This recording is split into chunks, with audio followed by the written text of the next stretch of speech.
का होते हुए हिंदी के क्षेत्र में, हालांकि ये पुरानी परंपरा रही है, अंग्रेजी लेखकों का हिंदी में दबदबा रहा है, उन्हीं में से गौतम चौबे जी। मैं आग्रह करना चाहता हूँ मनकामना शुक्ल पथिक जी से कि वे आए और हम सबके युवा साथी डॉक्टर शिव कुमार यादव जी का स्वागत और अभिनंदन करें।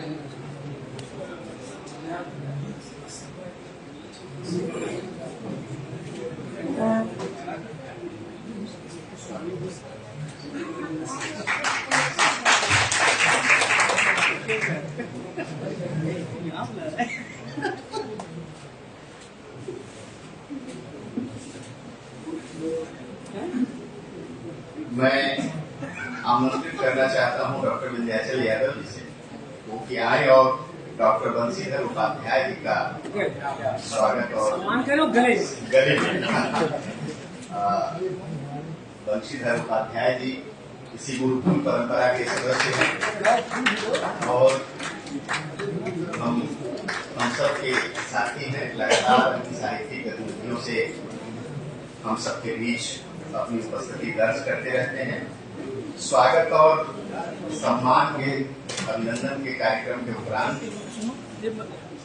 आपने पिछले सत्र में देखा था कि एक महत्वपूर्ण पुस्तक का लोकार्पण हुआ था, झुकना किसी को रोकना है, जो डॉक्टर विंध्याचल यादव के संपादन में प्रोफेसर प्रकाश शुक्ल जी की कविताओं का प्रतिनिधि संकलन है। मैं अब इस सत्र में एक पुस्तक का संपादन किया है प्रोफेसर कमलेश वर्मा जी ने। प्रोफेसर प्रकाश शुक्ल की एक दर्जन से अधिक पुस्तकों में से चुनी हुई रचनाओं को संपादित रूप में हम सब के बीच उपस्थित किया है।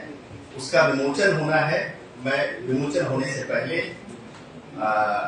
पुस्तक के संपादक और लेखक प्रोफेसर कमलेश वर्मा जी और प्रोफेसर प्रकाश शुक्ल जी से आग्रह करता हूँ कि कृपया वो मंच पर आ जाए।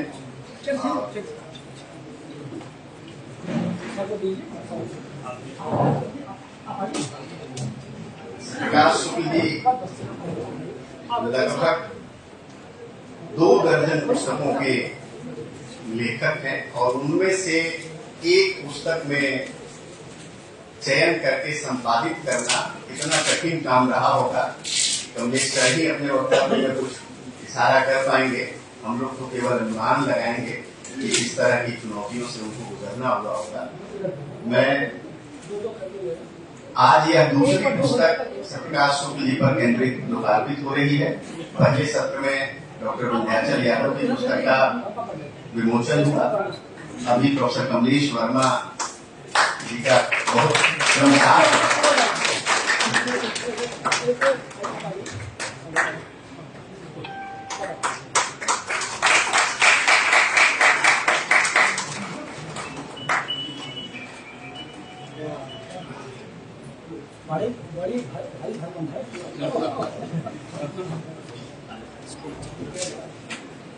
मैं बिना समय लिए पुस्तक के संपादक प्रोफेसर कमलेश वर्मा जी से आग्रह करना चाहता हूं कि वो आए और पुस्तक के संबंध में कुछ बातें हम लोगों के साझा करें। प्रोफेसर कमलेश वर्मा। आदरणीय गुरुवर प्रोफेसर ओम प्रकाश सर, बहुत हम सबके लिए अपने सुभाष राय साहब और मंच पर बैठे हुए तमाम विद्वान, सभा में बैठे हुए विद्वान, मैं इस किताब के बारे में बस 3-4 मिनट में अपनी बात करना चाहूंगा। आज जो कुछ आप लोग देख रहे हैं उसकी पहली अवधारणा इसी किताब से बनी थी। असहमतियों के वैभव के कवि श्री प्रकाश शुक्ल पुस्तक का जब विमोचन हो रहा था फरवरी 2024 में, तो मैंने यही कहा था कि जब श्री प्रकाश जी 55 के होने वाले थे तो इस किताब की तैयारी शुरू हुई थी और अब वे जब 60 के होने वाले हैं तो किताब छपकर आई है। 60 की आग वहीं से लगी थी और जब मामला करीब आया तो मैंने कहा कि सर ऐसा करते हैं कि आपकी सभी किताबों से कुछ लेकर एक संचयन मैं संपादित करके निकालना चाहता हूं और आपके साहित्यिक योगदान पर एक संपादकीय भूमिका में लिखना चाहता हूं। मैं चाहता हूं कि आपकी जो भी साहित्यिक देन है उसे साहित्य के इतिहास में किस तरह से देखा जाना चाहिए, इस पर मैं कुछ बात कह सकूं। मेरी कही बात गलत भी हो सकती है, आलोचना खूब खारिज होती है, इन सबसे डरे बगैर कोई आलोचक अपनी बात कहता है। मैंने भी यही कोशिश की और उनकी 1 दर्जन से अधिक किताबें, मतलब लगभग 5000 पृष्ठों में से चुन करके लगभग 500 पृष्ठ की यह किताब मैंने तैयार की और इसकी भूमिका में मैंने यही कोशिश की है कि श्री प्रकाश जी के साहित्यिक अवदान पर और उनके एक स्थान पर बात की जा सके। मैं 2-4 बातों की तरफ आपका ध्यान आकर्षित कराना चाहूंगा कि श्री प्रकाश जी ने महामारी और कविता के संबंध को लेकर के जो सिद्धांत दिए हैं, महामारी और कविता नाम की किताब में, इसके पहले ऐसी कोई किताब हिंदी साहित्य के पूरे क्रम में कहीं देखी नहीं जाती है। मैं बार बार कहता हूं कि उनकी कोशिश को आप खारिज कर सकते हैं, लेकिन उन्होंने जो किया है उसे रेखांकित करना सबसे पहली जरूरत होती है। दूसरा काम उन्होंने औरों की तरह ही किया है, थोड़ा सा उसे विस्तार दिया है। लोक वृत्त की पहचान करना और साहित्य को उसके भीतर समझने बूझने की कोशिश करना। उन्होंने रैदास पर 2 किताबें लिखी और दोनों किताबों में वही लोक वृत्त काम कर रहा है। उनका रिसर्च भी लोक जीवन को लेकर के ही है, लोक को लेकर के ही है। और वहां से चल करके जब हम लोग उनकी दूसरी किताबों की तरफ भी आते हैं, नामवर जी पर भी जो बातचीत है उसमें आप देखिएगा कि नामवर जी के विवादों को लेकर के बात है। वह विवाद भी साहित्यिक लोक की चीज है जिस पर बार बार चर्चा की जाती है। उन्होंने आचार्य हजारी प्रसाद द्विवेदी के विभिन्न पक्षों की पहचान तो की, लेकिन एक बात जरूर कही कि वे एक जागतिक आचार्य थे, मतलब जगे हुए भी और इस जगत के भी, केवल शास्त्र के आचार्य नहीं थे। उनकी कविताओं को भी अगर हम लोग कैटेगराइज करेंगे, उनकी प्रवृत्तियों के आधार पर अध्ययन करेंगे, तो उनमें शहर बोलते हैं जिन शहरों में वे रह चुके हैं। इलाहाबाद सूर्यनारायण जी बहुत कम आया है उनकी कविताओं में। गाजीपुर से उनकी जो लगावट है, उसके प्रति जो मोहब्बत है, और बनारस से जो उनका अपना राग विराग का संबंध है, इन सब के माध्यम से हम देख सकते हैं कि ये कवि केवल सिद्धांत के आधार पर कविता नहीं लिख रहा था, बल्कि वह जिस जीवन को जी रहा था उसे एकदम से व्यवहारिक शब्दों में अपनी कविता में उतार रहा था। उनके यहाँ गाजीपुर की बहुत सारी स्मृतियां हैं। आज बनारस में वे रह रहे हैं और बनारस के न जाने कितने रूप उनकी कविताओं में आए हैं। केवल सहमतियों के नहीं हैं, ढेर सारी असहमतियों के साथ वे रूप आए हैं। असहमति व्यक्त करते हुए कहीं से भी रूखा न होना, यह श्री प्रकाश जी की लेखन की विशेषता है। इसीलिए मैंने उस समय यह नाम दिया था कि उनके यहाँ असहमतियां भी वैभव बनकर प्रकट होती हैं। वे पत्नी के साथ पूजा में बैठते हैं, लेकिन उनका मन वहां नहीं लगता है। इस बात को भी वे कविता में व्यक्त करते हैं और पूरी कोमलता के साथ, जीवन की धड़कनों के साथ व्यक्त करते हैं। उन्होंने स्त्री विवश को अपनी कविता में बहुत दूसरे ढंग से पेश किया है। माँ पर एक कविता है, किस तरह से वह माँ उस अभाव में भी अपने बच्चों के पालन के लिए क्या क्या कोशिश करती थी, उसी से जुड़ी हुई कविता हड़परौली है, जिस कविता में उन्होंने स्त्री के अस्वीकार को सामने रखा है। मतलब स्त्री विमर्श, लेकिन अपनी पूर्वजाओं में जो अजेयता देखी है श्री प्रकाश जी ने, कि हमारी पूर्वजाएं भी अपने ढंग से स्त्री के अधिकार के लिए, स्त्री के जीवन के लिए और स्त्री को मनुष्य के रूप में अपने को रख सकने के लिए जो लड़ाई वो लड़ रही थी, उसे उन सबको उन्होंने अपनी कविता में याद दिलाना चाहूंगा कि मुद्रा राक्षस, जहाँ पर मुद्रा राक्षस की जो शुरुआत होती है वहां एक छंद है शिव की वंदना करते हुए, और कहा गया है कि मैं उस शिव की वंदना कर रहा हूँ जिसके बगल में पार्वती बैठी हुई है और जिनकी जटा में गंगा है, और वे उस गंगा को छिपाना चाहते हैं पार्वती से। शिव की इस एक अलग ढंग की प्रेम की छवि को, जहाँ पर कि वो पार्वती से भी प्रेम कर रहे हैं और गंगा को भी अपनी जटा में छिपाए हुए हैं, मतलब जितनी कोमलता से उस वंदना में शिव के प्रति एक क्रिटिकल अप्रोच रखा गया है, कविता वहां पर जाकर के बनती है, केवल नारे से नहीं बनती है। श्री प्रकाश जी इन सब भावनाओं को लेकर चलते हैं। महामारी पर उन्होंने बहुत सारी कविताएं लिखी। सामने बैठे हुए हैं मदन कश्यप जी, उनके प्रेरक रहे हैं, सुभाष राय साहब बैठे हुए हैं। इन सब ने मिलजुल करके उस दौर को अपनी कविताओं में पिरोया है। मैंने कोशिश की है कि इस संचयन में, जिसकी भूमिका 60 का पाठ नाम से है, इसमें श्री प्रकाश जी के आलोचकीय व्यक्तित्व को, कवि व्यक्तित्व को, साहित्यिक व्यक्तित्व को जितने ढंग से हो सके उनकी प्रकाशित रचनाओं के माध्यम से मैं पेश कर सकूं। हो सकता है यह काम आपको अच्छा लगे। बहुत बहुत धन्यवाद सर। बहुत बहुत धन्यवाद सर। आप अभी सुन रहे थे प्रकाश शुक्ल चुनी हुई रचनाएं के संपादक प्रोफेसर नरेश वर्मा जी को। यह पुस्तक सर्वभाषा ट्रस्ट नई दिल्ली से छप कर आई है और अभी आप सबके सम्मुख लोकार्पित हुई। एक अध्यापक, एक आलोचक, एक कवि के लिए महत्वपूर्ण होता है कि पुरानी पीढ़ी से के साथ साथ नई पीढ़ी भी उनको कितने आदर के साथ, सम्मान के साथ और उनको याद करती है और उनका सम्मान करती है, उनका स्मरण करती है। इसी क्रम में सर, इसी क्रम में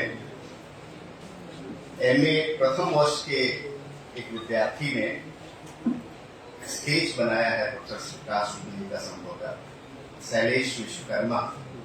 मैं सर को आग्रह करता हूं कृपया मंच पर सर आ जाएं और शैलेश से भी आग्रह करता हूं कि वो आए और उस स्केच को सर को समर्पित करें। शैलेश अभी प्रथम वर्ष और उन्होंने गुरु जी को भेंट स्वरूप या स्केच बनाकर प्रस्तुत किया है। यह एक गुरु के प्रति उनकी श्रद्धा,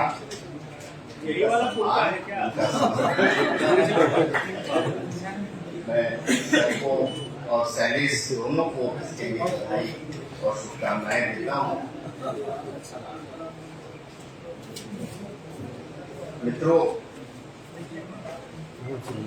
हमारे यहाँ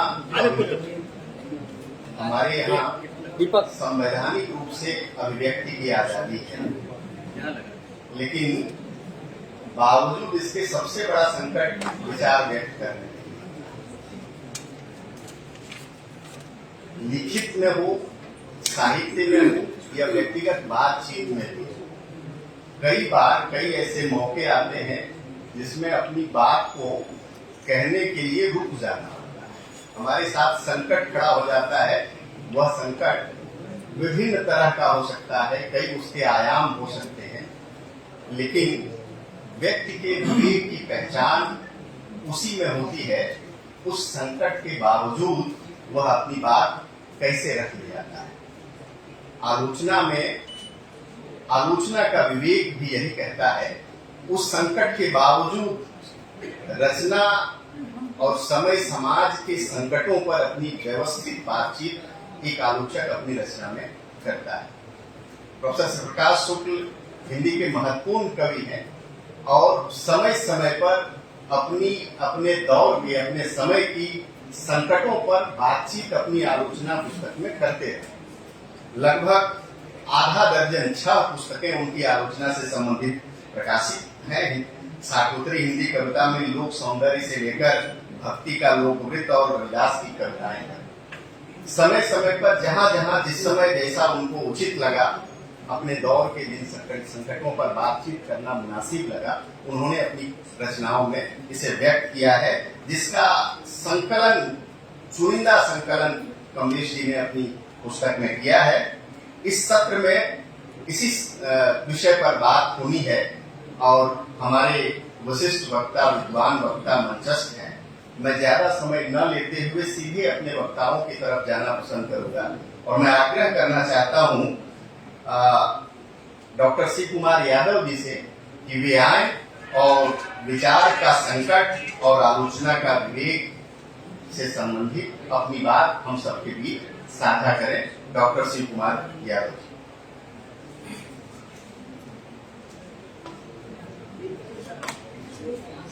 बहुत बहुत धन्यवाद बड़े भाई।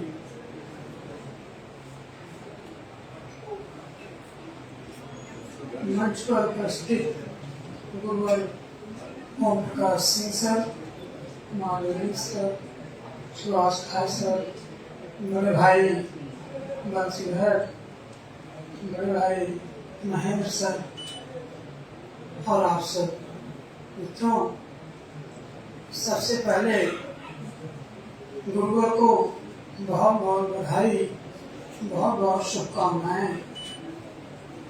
हम बहुत बहुत मंगल कामनाएं प्रस्तुत करते हैं। सर दीर्घजीवी हों और हम लोगों का मार्ग प्रशस्त करते चलें, मार्ग दिखाते चलें।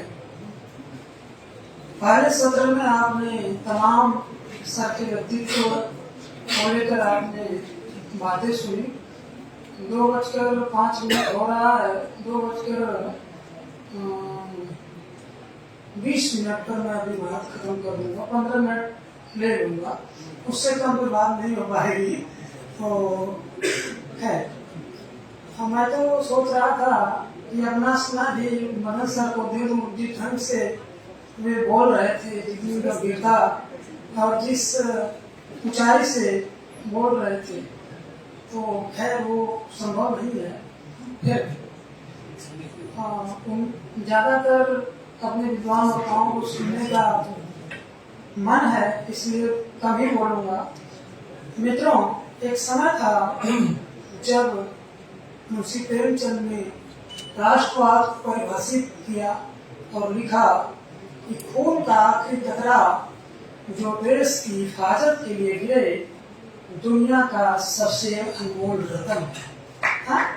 यानी एक समय था जब राष्ट्रवाद को एक कवि उस कथाकार उस ढंग से परिभाषित कर रहा था, और आज का जो कवि है श्री प्रकाश शुक्ल का जो सद्य प्रकाशित है, जो कह लीजिए बिल्कुल लेटेस्ट जो संग्रह प्रकाशित है, तो शीर्षक कविता में वे कहते हैं, रही होगी कभी कलम में ताकत, अब तो बात यहाँ तक पहुंची है, शायद संसद तक पहुंची है कि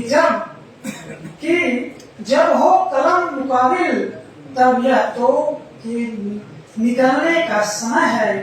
बच्चे इस तोप के साथ बड़े हो रहे हैं और बड़े हो रहे बच्चे अपनी इस राष्ट्रीयता में तोप हो रहे हैं, अपनी इस राष्ट्रीयता में तोप हो रहे हैं। तो ये हम अपने समय के राष्ट्रवाद और मुंशी प्रेमचंद के समय के राष्ट्रवाद को समझ सकते हैं। और इसी दौर की एक कवित्री है जसिंता, जो जसिंता कलकत्ता लिखती है कि जब अपना पड़ोसी जब मेरा पड़ोसी मेरे खून का प्यासा हो गया, तो मैंने समझ लिया कि राष्ट्रवाद आ गया। तो ये हमारे समय के कवि हैं जो सीधे सत्ता से टकराते हुए कविताएं लिख रहे हैं। और श्री प्रकाश शुक्ल उसमें एक हैं जो कि सिस्टम में रहते हुए सत्ता मतलब एक केंद्रीय विश्वविद्यालय में रहते हुए जिस ढंग से सत्ता का प्रतिकार करते हैं, उससे लड़ते हैं। शायद भारत का कोई कवि इस तरह से नहीं कविता लिख रहा होगा या इस तरह का साहित्य नहीं लिख रहा होगा। आप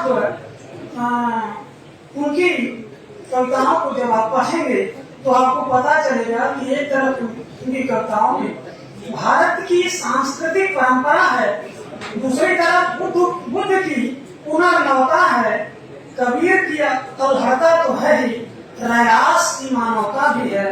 और इतना ही नहीं, जो बच जाता है, हाँ? यानी अम्बेडकर भी उनकी कविताओं में आते हैं, अम्बेडकर की विचारधारा भी उनकी कविताओं में आती है। वे बार बार कहते हैं कि मैं जो स्वभाव वर्ग है, जो पिछड़ा वर्ग है, गरीब वर्ग है, मैं अभी अपने संबोधन में भी उन्होंने कहा कि मैं उनके लिए लिखता हूँ, लोग के लिए।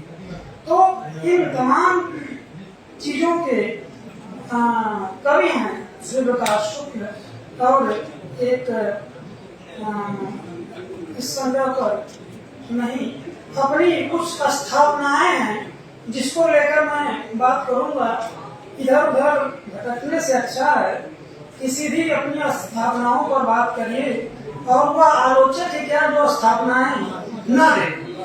श्री प्रकाश शुक्ल की कविताएं समाज, राजनीति एवं मनुष्य के नैतिक कर्तव्य में लगातार आ रही गिरावटों को अभिव्यक्त करने में सक्षम है। उनके यहाँ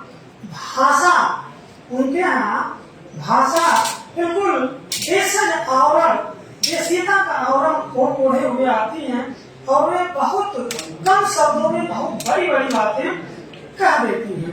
श्री प्रकाश शुक्ल की कविताएं नव सभ्यता के उत्सव और विकास पर, उसकी विसंगतियों और विडंबनाओं पर एक सूक्ष्म व अन्वेषणात्मक टिप्पणी है। स्त्री को लेकर तमाम बात अभी हो रही थी। इनकी कविताओं में स्त्री अपने पारंपरिक रूप से अलग दिखाई पड़ती है। संघर्ष करती हुई स्त्री, मेहनत मशक्कत के साथ एक स्वतंत्र जीवन की आकांक्षा रखती हुई स्त्री, घर को सहेजती हुई स्त्री इनकी कविताओं को के सौंदर्य को बढ़ा देती है। स्त्री जीवन की इन कविताओं में अभिजात्य जीवन की कोमलता नहीं, सामान्य जीवन का संघर्ष दिखाई पड़ता है। यहाँ गांव जवार की जमीनी हकीकत की कविताएं ज्यादा हैं, लेकिन ध्यान से देखें तो इनमें गांव की जमीन पर चालाक शहरी मानसिकता के नासूर बनते जाने के कटु अनुभव अधिक प्रबल है। छठ की औरतें, तीज की औरतें, आधुनिक स्त्री, मनुष्य स्त्री पूजा में स्त्री लड़चोर, एक स्त्री सुबह शाम बच्चे को छोड़ने बस तक जाती है, एक स्त्री घर से निकलते हुए भी नहीं निकलती है, इत्यादि कविताएं इसका प्रतीक धर्मी रचनाओं इसका प्रमाण है। हाँ? अभी जीवना अनुभव की बात हुई। श्री प्रकाश शुक्ल जीवना अनुभवों पर विश्वास करने वाले कवि हैं। उनकी कविताएं हमारे समय के तत्व अनुभवों की कविता हैं, बल्कि यूं कहें कि हमारे समय के सभी छद्म आदर्शों, श्रेष्ठताओं को के नकार की कविताएं हैं। उन्हें किसी वाद में या किसी खेमे या किसी आंदोलन से जोड़कर देखेंगे तो भ्रम पैदा होगा। कनफुकवे दोस्त, रेत में सुबह, रेत में शाम, रेत में अरमान, नाम भैया देव, दीपावली पोस्टर, मरे हुए लोग, हाँ, पेड़ और पिता इत्यादि कविताएं इस श्रेणी की कविताएं हैं। हाँ, देश, हाँ, श्री प्रकाश शुक्ल की साहसिक प्रतिभा की अमर सृष्टि है। देश के प्रधानमंत्री के नाम एक नागरिक का खत। हाँ, इसमें वे सत्ता से सीधे सीधे और सीधी भाषा में बात करते हुए नजर आते हैं और पाठकों को सवाल पूछने की प्रेरणा देते हैं। यह प्रेरणा उनकी लगभग सभी मित्रों, मैं इसलिए पढ़ रहा हूँ, आप लोगों को खराब भी लग रहा होगा, क्योंकि कल इसी टाइम हमारे बड़े भाई का फोन आया कि आपको इस सत्र में बोलना, हमको बोलना था, इसके बाद बोले सत्र में। ये बातें मुलाकातें में पढ़ना था, हाँ, इसमें बोलना था, लेकिन इसी टाइम इनका फोन है कि नहीं, आपको आलोचना वाले सत्र में बोलना है, क्योंकि आप आलोचक हैं, आलोचना देते हैं, तो इसी सत्र में बोलेंगे। उनका मामला है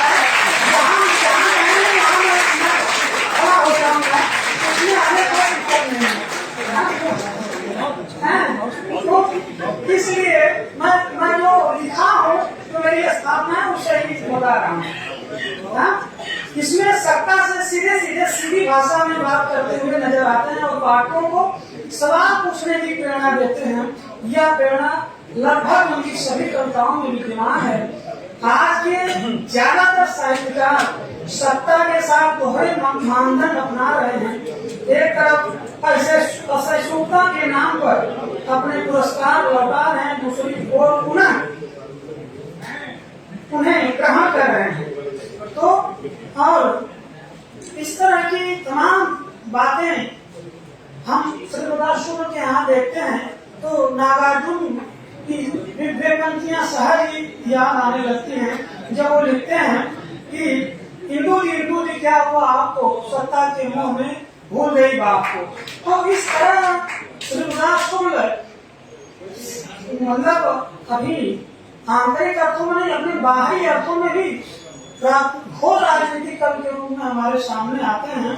वे अपने व्यंग और विसंगत, अपने व्यंग से व्यंग के सत्ता पर व्यंग करते हुए अपने समय की विसंगतियों को रेखांकित कर देते हैं। भैंस पर कविता लिखा है, उसे आप देखिए जरा। भरा कोलाहल है चारों ओर, सत्ता व शासन के बीच भारी आपाधापी है।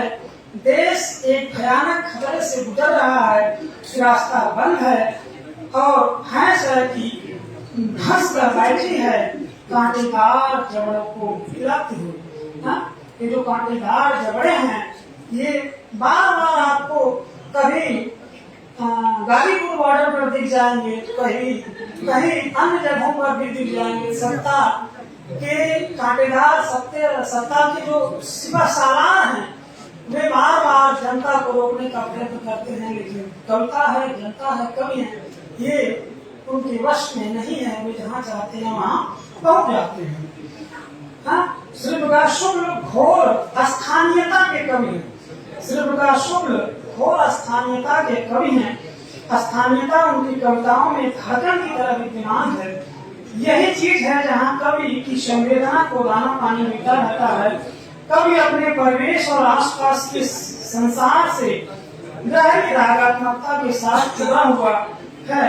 चाहे वह रेत हो, बाटी हो, नाव हो, आचार हो, इलाहाबाद हो, गाजीपुर हो, खजुराहो हो, काशी हो, कवि की संवेदना का स्पर्श सबको चीर कर देता है। इन शहरों तथा निर्जीव वस्तुओं के हृदय की धड़कन पाठकों को अपने हृदय में सुनाई देने लगती है। जैसा तख्त काशी प्रवेश शीर्षक कविता की कुछ पंक्तियां देखिए। एक अजीब शहर है जिसका कोई समय नहीं है, जिसे कभी भी पहुंचने की कोई जल्दबाजी नहीं है, जहाँ रात नहीं होती, दिन नहीं होता। यहाँ जो भी होता है या तो ठेके पर होता है या फिर ठेले पर होता है। श्री प्रकाश शुक्ल आज के वैश्वीकरण और नए बाजारवाद के से उपजी हुई जो विसंगतियां हैं, उन विसंगतियों को भी बहुत मार्मिकता के साथ अपनी कविताओं में दर्ज करते हैं। रेत पर जितनी कविताएं श्री प्रकाश शुक्ल ने लिखी हैं, शायद किसी कवि ने उतनी कविताएं न लिखी हुई हो। श्री प्रकाश शुक्ल भाषा की अपार संभावनाओं के कवि हैं। उनकी भाषा में बिंब, प्रतिबिंब और प्रतीकों के अपूर्व प्रयोग दिखाई पड़ते हैं। उनकी जिसकी तरफ पहले सत्र में संकेत किया गया कि हमारी किसान संस्कृति से छुटे हुए जो शब्द हैं वे हमारी कविता से गायब होते चले जा रहे हैं। लेकिन श्री प्रकाश शुक्ल की कविता में वे ग्रामीण जीवन, ग्रामीण संस्कृति से जुड़े हुए शब्द बार बार इनकी कविताओं में आते हैं। जैसे धुकुर धुकुर, मरिया, ठेलम ठेल, कुचक कुचक, रेलम रेल, निधरम ओरहन, बनिहार, अगड़म बगड़म, पलथी, झुनझुनी। तो इस तरह के जो शब्द हैं जो लगातार हमारे साहित्य से गायब होते चले जा रहे हैं, इन तमाम शब्दों को श्री प्रकाश शुक्ल अपनी कविताओं में दर्ज करते हैं। सब मिलाकर श्री प्रकाश शुक्ल विविधता के कवि हैं। यही वह विशेषता है जो उन्हें अपने समकालीनों से अलग करती है। उनकी कविताएं शतरंज पंखों वाली हैं, जिसमें जीवन के, समाज के, संस्कृति के, प्रकृति के, राजनीति के अनेक रंग विद्यमान हैं, जो हमारी शुष्क होती संवेदना में नया अर्थ, नया जीवन भरती हैं। हाँ, गौरतलब है कि रेत पर जितनी कविताएं श्री प्रकाश शुक्ल ने लिखी है उतनी किसी कवि ने नहीं। बस एक मिनट मित्रों, मेरी जो स्थापना है अभी है 2 मिनट बचा है। जो मेरी स्थापना है कि प्रकृति ज्ञानयुक्त पदार्थ की जो प्रकृति प्रदूषण के प्रतिकार की परंपरा, प्रकृति के प्रतिकार का युग, प्रदूषण प्रतिकार का युग, प्रदूषण प्रतिकार का युग चल रहा है। साहित्य के हर विधाओं में आपको यह प्रदूषण प्रतिकार आपको दिखाई पड़ेगा। और इनकी जो कविता वाया नई सदी है, इसके फ्लैग में ही लिखा है कि पुल से दिख रही थी रेत, रेत में धंसा पुल, पानी को धंस रहा था, महीना तो माघ का था, सब और फैली थी रेत, ऊपर पूर्णिमा का चांद, नीचे नगमा का नाला दहा रहा था, गंगा उदास थी, शहर बह रहा था, उसके भीतर बहता हुआ शहर लटक रहा था पुल से, जहाँ एक बहुत पुरानी नदी अपने किनारों में करा रही थी। तो यह जो प्रदूषण प्रतिकार की परंपरा है, या प्रदूषण प्रतिकार का जो युग है, श्री प्रकाश शुक्ल की कविताएं में आपको हर जगह देखने को मिलेगा। जब सामाजिक प्रदूषण हो, राजनीतिक प्रदूषण हो, सांस्कृतिक प्रदूषण हो, हर तरह के प्रदूषण का प्रतिकार करती है श्री प्रकाश शुक्ल की कविताएं। और इन्हीं की कविताओं से मैंने इस युग का नाम प्रदूषण प्रतिकार युग रखा है। क्योंकि पहले मैंने इन्हीं की कविताओं को पढ़ना सीखा और इनके सक्रिय व्यक्तित्व ने मुझे आलोचक बना दिया। तो प्रदूषण प्रतिकार युग के अगर 4-5 कवियों के नाम लेंगे तो उसमें राजेश जोशी, अरुण कमल, मदन कश्यप, लीलाधर मंडलोई, श्री प्रकाश शुक्ल, जितेंद्र श्रीवास्तव, इस तरह के कवि उस श्रेणी में आते हैं। अगर आप इनकी कविताओं को पढ़ेंगे तो आपको वायु प्रदूषण, जल प्रदूषण, ध्वनि प्रदूषण, हर तरह के यानी मानसिक प्रदूषण भी आपको वहाँ दिखाई पड़ेगा कि मनुष्य की चेतना होती है कि हमारा समाज कितना हिंसक होता चला जा रहा है, हमारा समाज कितना हिंसक होता चला जा रहा है, जो हर रिश्ते को आपकी तराजू पर तल रहा है और मानवता को तार करते हुए आगे बढ़ रहा है। इन तमाम कवियों ने इस तरह की प्रवृत्ति का प्रतिकार किया है। आप सबने सुना, बहुत बहुत धन्यवाद। बहुत बहुत धन्यवाद भाई श्री कुमार यादव जी। आप अंदाजा लगा सकते हैं श्री कुमार जी कितने लोकप्रिय हैं। न केवल इलाहाबाद में बल्कि बनारस में भी उनकी लोकप्रियता आज भी उसी तरह से कायम है और बहुत अच्छे से कविता में आए श्री प्रकाश शुक्ल जी के विचारों को विखंडित कर रहे थे। समय कम था, उनको रुकना पड़ा। मैं अभी वक्ता के रूप में आमंत्रित करना चाहता हूँ दिल्ली से आए हमारे बीच डॉक्टर गौतम चौबे जी से। हालांकि 10 और 15 का विकल्प मैंने दिया था तो श्री कुमार जी ने अधिकतम का चुनाव किया। ये उनकी स्वतंत्रता थी, ये अच्छा है। लेकिन गौतम का अधिकतम का चुनाव मैं समझ गया, नाश्ता ठंडा हो रहा है। वैसे भी इनका चक्का जाम है। अच्छा, तो प्रणाम। सुबह बैठा था, नाश्ता जलेबी जल्दी का हुआ और उसके बाद मदन कश्यप जी ने कहा कि चलिए हमारे कमरे पे बैठते हैं। 9:30 बजे हम लोग घर के लिए गाड़ी पकड़ने वाले थे। मैंने कहा नहीं, थोड़ी तैयारी कर लेगा। आप लोग हिंदी वाले, आपके बीच आया हूँ, कई बार रेखांकित हो चुका है, इंग्लिश का है, इंग्लिश वाला है, तो थोड़ी तैयारी कर लूँ। तो तैयारी थोड़ी की, आधे घंटे, तब तक फोन आया कि गाड़ी इंतजार कर रही है। फिर आ गया, बैठा था, खुश था, तैयारी तो हो चुकी थी। तभी पोस्टर पे नजर गई, विचार का संकट। ये तो मैंने पढ़ा ही नहीं था।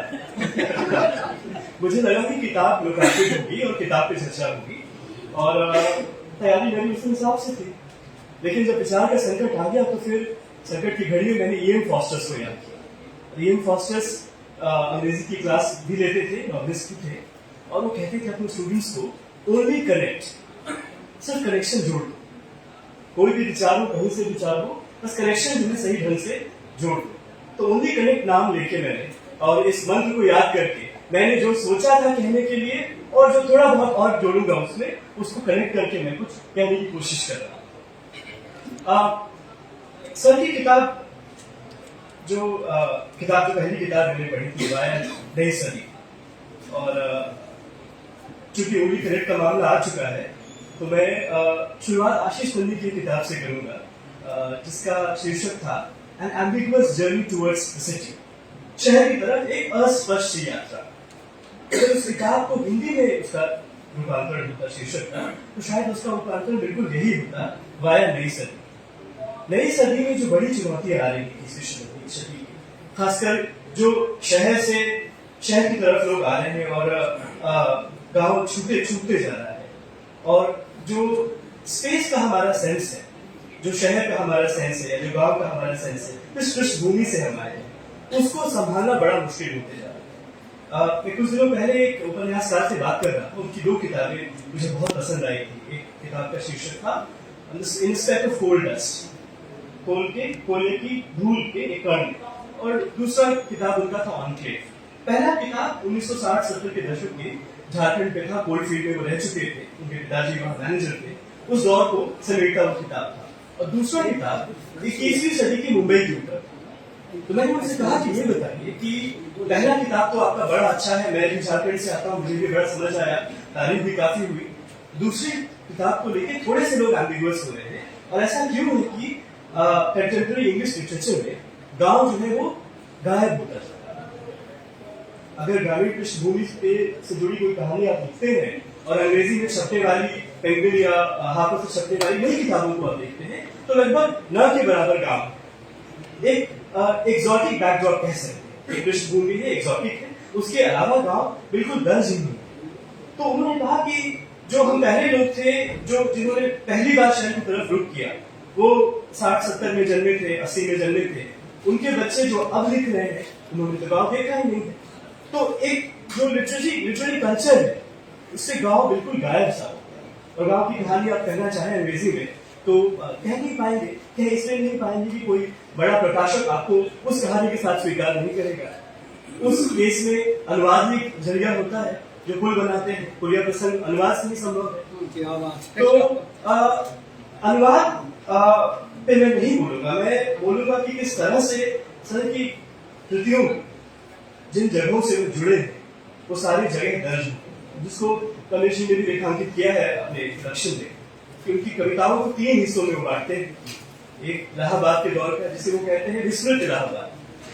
और विस्मृत इलाहाबाद क्यों है कि कविताओं को पढ़ के मुझे लगा, सर की बाकी 2 कृतियां आपने मुझे भेजी थी, आपको याद होगा, अपराधी हूँ आपका, अपराध में बाद में क्षमा मांगूंगा, क्योंकि इलाहाबाद को ये एक सिद्धों की नगरी, सिद्धांतों की नगरी, संस्थानों की नगरी के रूप में दर्ज है।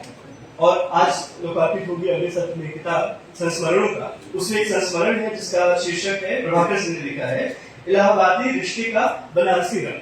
कहने को तो इलाहाबादी रिश्ते की बात है, लेकिन उसका रंग पूरी तरह से बनारसी। इलाहाबाद का सिर्फ इतना जिक्र है, श्री प्रकाश जी वहां थे और प्रभाकर जी के ग्रुप में थे और उनसे वरिष्ठ। इसके अलावा इलाहाबाद बिल्कुल नहीं आता है।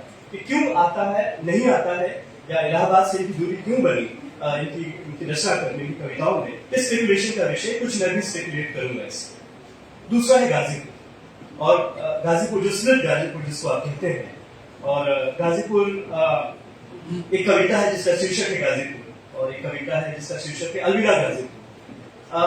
गाजीपुर शीर्षक की कविता में भी श्री प्रकाश जी जिक्र करते हैं लॉर्ड कॉर्नवालिस के मकबरे का, आप जिक्र करते हैं पौहारी बाबा का, और जिक्र करते हैं टैगोर का।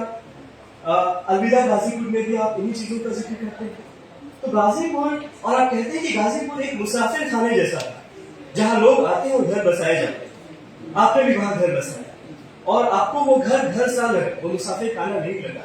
वो जो शहर है, आप उस शहर को चाहते तो आप दफ्तरों में तोड़ सकते थे, जिस तरह से इलाहाबाद शायद एक सिद्धों, सिद्धांतों, संस्थाओं का शहर नजर आता है, लेकिन आपको उसमें एक घर सा नजर आया।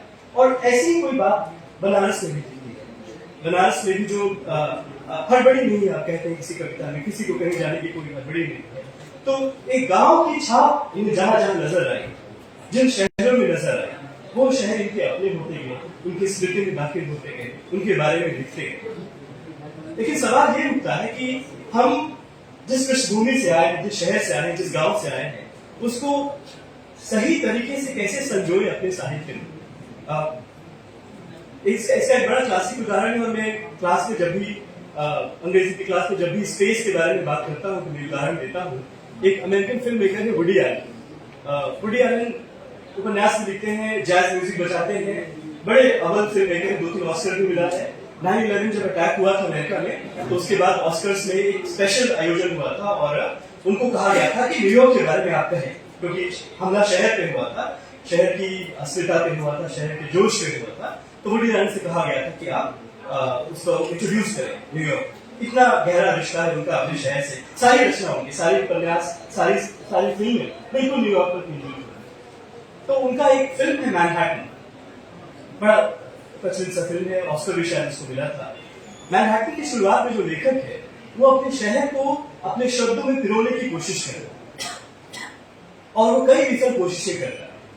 वो पहला कोशिश करता है, वो कहता है अपने को लेके, he was too romantic about New York। एक उत्सव भव्यता का भाव है, न्यूयॉर्क को लेके वो बड़ा रोमांटिक सा महसूस करता है, उससे प्रेम में, लेकिन वो तुरंत इसे खारिज करता है कि ये सही तरीका नहीं हो सकता न्यूयॉर्क को बताने का, न्यूयॉर्क को समझने का। फिर वो एक समाजशास्त्रीय दृष्टिकोण में कहता है, New York is the city of contemporary decay, of drugs, of loud music. New York जो है शहर है वो लाउड संगीत का, उसका शहर है। फिर वो कहता है ये दिस इज टू प्रीची, कुछ ज्यादा ही भाषण देने वाला लगता है। फिर आखिर में वो और 2-4 प्रयास करके कहता है, New York was his city and it always will be. New York उसका शहर था और वो हमेशा है। और मुझे यही लगा जब मैं इनकी कविताओं को पढ़ रहा था कि गाजीपुर और बनारस उनके शहर थे और वो हमेशा रहे। लेकिन कुछ शहर ऐसे भी हैं जिन्हें ये इन्वेंट करते हैं, जिनके बारे में बात करते हैं। एक कविता इनकी है खजुराहो, और खजुराहो में जाते हैं तो ये कहते हैं कि ये मोह भंग का क्षण। खजुराहो जब ये पहुंचते हैं तो कहते हैं मोह भंग का क्षण है। ऐसी एक कविता है धौलागिरी, मुझे लगता है विनोद कुमार शुक्ल की कविता है। जब धौलागिरी पहुंचते हैं तो धौलागिरी की एक तस्वीर उन्हें पहले याद आती है। सर को भी जो आकृतियां हैं मंदिर में बनी हुई, उनकी जो स्मृति, उनके बारे में जो पढ़ा है वो पहले याद आता है, और एक मोह भंग सा। तो कहीं कहीं मोह भंग इसलिए होता है कि वहां हम टूरिस्ट के भाव से जाते हैं। मार्गरेट एटवुड एक बड़ी प्रसिद्ध कवित्री है, उपन्यासकार भी है, नोबेल प्राइज उनको मिला है। उनकी कविता है ट्रैवलर्स के बारे में, कि हम जब कहीं यात्रा करते हैं तो हम कुछ एक्सपेक्टेशंस लेके जाते हैं, और वो एक्सपेक्टेशंस हमारे जो होते हैं वो कुछ ऐसे होते हैं कि जिस संदर्भ से हम आए हैं, जिस कॉन्टेक्स्ट है, जिस शहर से हम आए हैं और जिस शहर में हम पहुंच रहे हैं, दोनों को हम बिल्कुल फ्यूज कर देना चाहते हैं। चाहते हैं दोनों में कोई भेद ही न रहे। लेकिन जब हमें लगता है कि यहाँ की बिरयानी और वहां की बिरयानी में अंतर है, यहाँ की मिठाई में चीनी थोड़ी ज्यादा है, वहां की मिठाई में चीनी थोड़ी कम है, तो हम इस शहर को रिजेक्ट कर देते हैं, इस शहर से हमारा मोह भंग होता है। तो कई बार मुझे लगता है कि जो तीसरा स्थान जो इनकी कविताओं में आता है, जो स्थान पे जाते हैं, जिसके बारे में आप कहते हैं सुरम्य स्थान या दुर्गम स्थान, जो इनकी यात्राएं करते रहते हैं, उसके बारे में मैं चाहूंगा कि और लिखे, क्योंकि ये जो संकट ये गहरा है, आप लिखेंगे तभी अनुदित होगा। अंग्रेजी वाले तो अब ऐसे एहसासों को, ऐसे कॉन्टेक्स्ट को, ऐसे परिवेशों के बारे में लिखना या छापना स्वीकार जनरली नहीं कर रहे। कोई अंग्रेजी वाला सुनेगा मैं यहाँ पे तो शायद मुझे कहेगा, मेरी खुद की 2-3 किताबें हैं पेंगुइन से, लेकिन सत्य है वो यही है कि बहुत जरूरी है समसामयिक हिंदी साहित्य में कि हम जो चीजें छूटती जा रही, जिसके बारे में मुझसे पहले आया होता है कहा कि जो गांव छूटता जा रहा है, जो शैली छूटती जा रही है, उसके बारे में लिखे, उसको दर्ज करें, नहीं तो वो गुम हो जाए। और एक व्यक्तिगत उदाहरण मैं दूंगा, मुझे लगता है 10 मिनट में नहीं है, 2 मिनट में। मैं जब लिख रहा था, कई बार चक्कर जाम हुआ तो मैं भी कुछ बोली, 2 चक्कर जाम।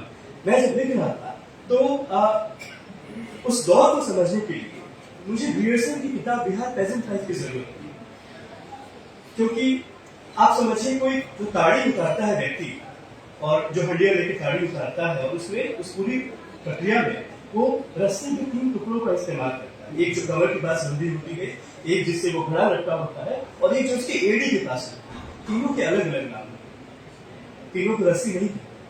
तो ये दर्ज कैसे होगा जब श्री प्रकाश जी ऐसी कविताओं को गढ़ेंगे, जब भड़करौली को करेंगे और ऐसी कहानी के बारे में बताएंगे, ऐसी औरतों के बारे में जो हर जो अपना विरोध दर्ज कराने के लिए या बारिश के लिए, तो हमें जो विचार का संकट इसलिए है कि विचार एक ही दिशा में जा रहा है और विचार बिल्कुल सीधे जा रहा है। विचार आशीष नंदी की भाषा में कहें तो शहरों की तरफ जा रहा है और बड़ी एम्बिग्यूअस जर्नी उसकी हो रही है। विचारों को चारों तरफ फैलना है और विचारों को ये चारों तरफ जो फैले विचार उनको अंग्रेजी अनुवाद के माध्यम से समेट सकता है, लेकिन अपनी रचना में नहीं समेट पा रहा, मूल रचना में नहीं समेट पा रहा। इसलिए बहुत जरूरी है कि विचारों की संकट को दूर करें।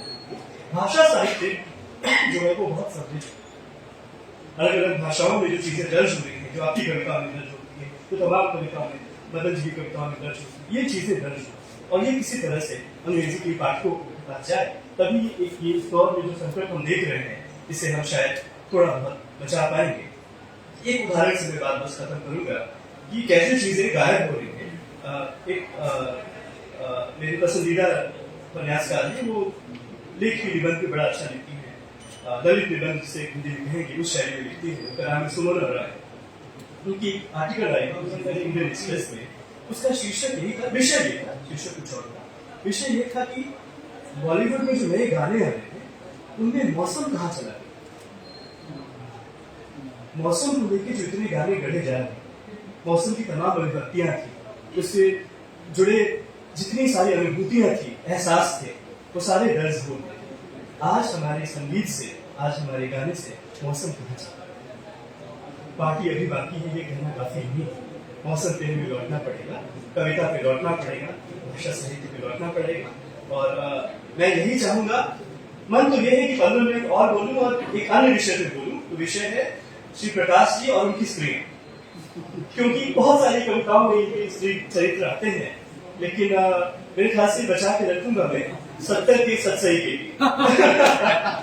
धन्यवाद सर। बहुत बहुत धन्यवाद गौतम जी का, बहुत सुचिंतित तरीके से। बस स्त्रियां शब्द में खतरा है। नहीं, माँ भी नई सदी के संकट किस तरह से प्रकाश जी के यहाँ दर्ज हुए उनकी कविताओं में, उसको अंग्रेजी और हिंदी दोनों के हवाले से गौतम जी ने बहुत संक्षेप में हम लोगों को समर्पित किया। मैं अपनी ओर से उन्हें हार्दिक आभार प्रकट करता हूँ। अब ये वक्ता के रूप में मैं आमंत्रित करना चाहता हूँ इलाहाबाद से आए युवा आलोचक प्रोफेसर कुमार वीरेंद्र जी को, कि वे आए और विचार के संकट और आलोचना का विवेक प्रकाश सूत्र जी के संदर्भ में बदलाव।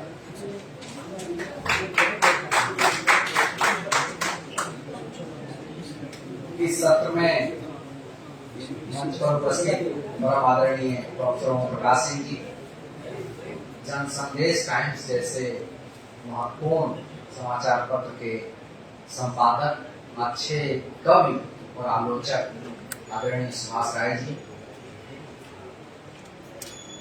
इस विश्वविद्यालय के अध्यापक हमारे साथी बंशीधर उपाध्याय जी, अभी जिनका वक्तव्य हम लोगों ने सुना, गौतम जी, हमारे विभाग के सहयोगी और आपके बीच में काफी लोकप्रिय, चूंकि हर वक्तव्य पे उनके ताली बज रही थी, तो हम लोग को लग रहा था कि काश हम लोग यहीं से पढ़े होते तो ऐसा हुआ होता। साथी शिव कुमार जी और हमारे गति और रोधक, और बहुत आनंद साथी गति और रोधक, इसलिए कि मैं चाहे जितनी हड़बड़ी में राष्ट्रीय राजमार्ग संख्या 19 से पहले 2 नंबर था, उसे गुजरता हूँ रात में या दिन में, तो 3-4 साथी ऐसे हैं इस विश्वविद्यालय के, महेंद्र कुशवाहा जी, रवि सोनकर जी, अमित पांडे जी और राजीव रंजन श्रीवास्तव जी और विंध्याचल जी, ये लोग चाहे जितनी हड़बड़ी रहे, मुझे हाईवे पर पहुंच के छेक कर चाय पिलाकर ही पिला करते हैं। और यहाँ भी देख रहे हैं बार बार समय का भी संकट बता रहे हैं। मेरे गति और उधर है। इस सभागार में बहुत महत्वपूर्ण शख्सियतें उपस्थित हैं जिनके अध्यापन कौशल से तो आप वाकिफ हैं, हम लोग उनके रचना क्रम से वाकिफ हैं। जैसे बलराज पांडे सर हैं, मदन कश्यप जी हैं, वशिष्ठ नारायण त्रिपाठी सर हैं, वशिष्ठ अनूप सर हैं, हरिश्चंद्र पांडे सर हैं, कमलेश वर्मा जी हैं, निशांत जी हैं, परांजपे मैम हैं, और जिनके नेतृत्व में हम इलाहाबाद से आए हैं सूर्यनारायण सर हैं। पांडे सर के नेतृत्व में, पांडे सर का अभिभावक की भूमिका हम लोग साथ थे। अगली सीट पर आप बैठे थे तो जो अगली सीट पर बैठता है उसको नेतृत्व करता करना चाहिए। तो इस सभागार में हमारे विद्यार्थी बहुत हैं। प्रायः या तो बीए करके इलाहाबाद से यहाँ चले आए या एमए करके चले आए, तो 2-3 दर्जन विद्यार्थी कभी चाय पर मिले, सब हमारे ही हैं। इलाहाबाद पीछा करता रहता है अपने शिष्यों का। हमारे विश्वविद्यालय तो एक प्रोफेसर पीछा करते करते शिष्यों का बनारस से आके चुनाव लड़के संसद में भी चले गए। ये अलग बात है कि कोई बड़ा, उससे बड़े ओहदे का उम्मीदवार आता है तो वो कानपुर तक पहुंचाता है। तो श्री प्रकाश शुक्ल सर से हम लोगों का परिचय इलाहाबाद विभाग के हिंदी के विद्यार्थियों का पहला परिचय नाम की संस्था से ही हुआ। हिंदी विभाग में एक गोष्ठी हुई थी परिचय नाम से, जिसकी अध्यक्षता आदरणीय सत्यप्रकाश मिश्र सर जो हम लोग बीच थे और आदरणीय राजेंद्र कुमार जी ने किया था, और संयोजन सूर्यनारायण सर और सत्यप्रकाश शुक्ल सर ने किया था। मुझे ठीक याद तो नहीं है कि सत्यप्रकाश शुक्ल सर ने कौन सी कविता पढ़ी थी, लेकिन उस समाचार पत्र का शीर्षक मुझे उस खबर का याद है, चाहता हूं हम सब बेचैन रहें। ये राजेंद्र कुमार जी की कविता पंक्ति से शीर्षक लगाया गया था। तो वहां से हम लोगों ने, तब हम लोग बीए के विद्यार्थी थे, सुनना शुरू किया, और हिंदी विभाग के जो बहुत ही जीनियस विद्यार्थियों में जिनकी गिनती थी, मेधावी, जो उस समय लिख करके जेआर हुआ करते थे, उसमें से श्री प्रकाश शुक्ल सर भी एक थे, सूर्यनारायण सर एक थे, यही दो ही थे। बधाई देते हैं। तो हम लोग देखने भी जाते थे कि यही दो हैं जो जेआरएफ हुए हैं। तब थोड़ा कठिन था 50 का एक सवाल, और फिर परिचय नाम की पत्रिका निकली तो उससे वो पढ़ा। तो बनारस पर कविताएं बहुत लिखी आपने, बनारस में जिया आपने, इलाहाबाद छोड़कर चले आए। इलाहाबाद आपको छोड़ नहीं पाएगा, अपने लोगों का। सूर्यनारायण सर ने रात में ही कहा कि एल्यूमिनाई एसोसिएशन की ओर से भी सम्मान हम लोग करना चाहिए, हम लोगों ने किया। हम बहुत गौरवान्वित होते हैं जो हमारे विश्वविद्यालय से पढ़े लिखे लोग रचना के स्तर पर, आलोचना के स्तर पर, अध्यापन के स्तर, किसी फील्ड में देश में अच्छा करते हैं। लेकिन जो इसमें कविता, वो जितनी अच्छी इलाहाबाद पर कविता आपकी है, उतनी जबरदस्त बनारस पर मुझे नहीं। जैसे 351 पेज पर जो कविता लगी है इसमें, उसकी कुछ पंक्तियां मैं उद्धृत करना चाहता हूँ। एक तो लिखा है कि हालांकि ये बनारस के बारे में भी सच हो सकता है, लेकिन ये कविता का शीर्षक इलाहाबाद। इस शहर में कई पीठ हैं, जो इनमें रह जाता है रसूलाबाद जाता है, जो चला जाता है संगम आता है, और रसूलाबाद तथा संगम को मिलाने वाली यहाँ कई धाराएं हैं जो मालाओं की तरह बदलती रहती। कुछ पंक्तियां और है कि यहाँ सब कुछ चरम होता है, इलाहाबाद के बारे में वातावरण गर्म होता है, दूरी का भ्रम होता है, प्यार का तो पूछना ही क्या, तपे तवे जैसे छन्न छन्न होता है। ये जो सब कुछ चरम होता है, प्रकाश शुक्ल सर की जो रचनाशीलता, जो आलोचना कर्म है, से कई बातें इससे रिलेट भी हो जाती है। चरम पर हमें जो बात रखनी है 5 मिनट में, वो ये रखनी है कि कविता पर बहुत सारे साथियों ने बात की, आगे भी लोग करेंगे, और जो बहुत आत्मीय सर कह रहे हैं वो संस्मरण भी सुनाएंगे। लेकिन आलोचना में कुछ महत्वपूर्ण काम आपके हुए हैं। मैं केवल एक किताब के हवाले से कुछ बातें आपसे साझा करना चाहता हूँ। जो भक्ति का लोक वृत्त और रैदास की कविताई जो किताब है सेठ प्रकाशन से छपी, रैदास पर ज्यादा काम नहीं है। कुछ किताबें रैदास पर हैं जिसको आलोचना के क्षेत्र में हम लोग देखते हैं। लखनऊ की आलोचना से किताब योगेंद्र प्रताप सिंह जी की है। बनारस से संकलन अनुवाद करके उनके कुछ पदों का खड़ी बोली कविता में शाही जी ने निकाला, उसको भी देखा होगा आपने। रैदास पर बनारस की भी आलोचना कर, लेकिन जो इस किताब में मैंने भिन्नता पाई, ओशो की भी एक बड़ी अच्छी किताब है जिसमें उन्होंने आलोचना तो नहीं लेकिन पदों की व्याख्या बड़ी दुनिया के कई सारे साहित्य को जोड़ करके की है, जिसमें कैसे छूटत राम नाम रट लागी की व्याख्या करीब 50 पेज में की है एक पंक्ति की ओशो ने। तो किताब भी महत्वपूर्ण है, लेकिन श्री प्रकाश शुक्ल जो भी इस किताब में लिख रहे हैं वो पूरी तैयारी के साथ, जैसे कि यूटोपिया वाला जो प्रसंग है उसको यूटोपिया को यथार्थ किसी आलोचक ने नहीं कहा और आपने उसको सामाजिक यथार्थ किया। सुनने में थोड़ा अटपटा इसके लगता है कि यूटोपिया को स्वप्न जीविका की तरह देखने का चलन है हिंदी आलोचना में, लेकिन आपने उसको कैसे कोरिलेट किया है कि आगे चलकर जो अपने समय में रैदास अवधारणा पेश कर रहे थे, यूटोपिया मान लिया जाएगा उसको, लेकिन आगे चलकर बाबा साहब भीमराव अम्बेडकर, पेरियार और फूले ने जो समाज में परिवर्तन किए कराए, क्या आपका सवाल है क्या उसके पीछे रैदास की बेगमपुर की अवधारणा नहीं मानी जानी चाहिए? एक तो इस पर बहुत अच्छा, उसमें अच्छी दृष्टि है आपकी, मुझे अच्छा लगा कि इस दृष्टि से विचार करना चाहिए कि कोई जरूरी नहीं कि जिस समय जो अवधारणा पेश की जा रही हो वो उसी समय आपको लगे कि इसको हकीकत में तब्दील हो जाना चाहिए। आगे क्या होता है, इससे रैदास को बड़ा विचारक ठहराने की कोशिश की, एक तरह से समाज सुधारक के तौर पर, समाज चिंतक के तौर पर देखने की कोशिश की। एक तो ये महत्वपूर्ण स्थापना उसमें है, उसको देखना चाहिए। और दूसरा ये कि जो किंवदंतियां जो कि रैदास से भी बहुत जुड़ गई है, उसके बारे में आपने कहा कि जो किंवदंतियां फैलाई जाती हैं, फैलती हैं, बहुत सारे उदाहरण दिए। पहले तो किंवदंतियों के बारे में पाश्चात्य आलोचना में क्या कहा गया, हिंदी के लोग कैसे देखते हैं, इस पे बहुत महत्वपूर्ण पृष्ठभूमि आपने बनाई। और उसके बाद ये कहा कि अगर गौर करिए तो किंवदंतियां किस तरह की हैं, तो उसमें भी तत्कालीन समाज की संरचना का बोध आप पा सकते हैं। और उसी बनारस के बारे में कि उस समय की सामाजिक संरचना, उस समय की राजनीतिक सत्ता से कोई आदमी अगर सवाल करता हो, टकराता हो, तो उसे क्या किंवदंती ही कहना चाहिए।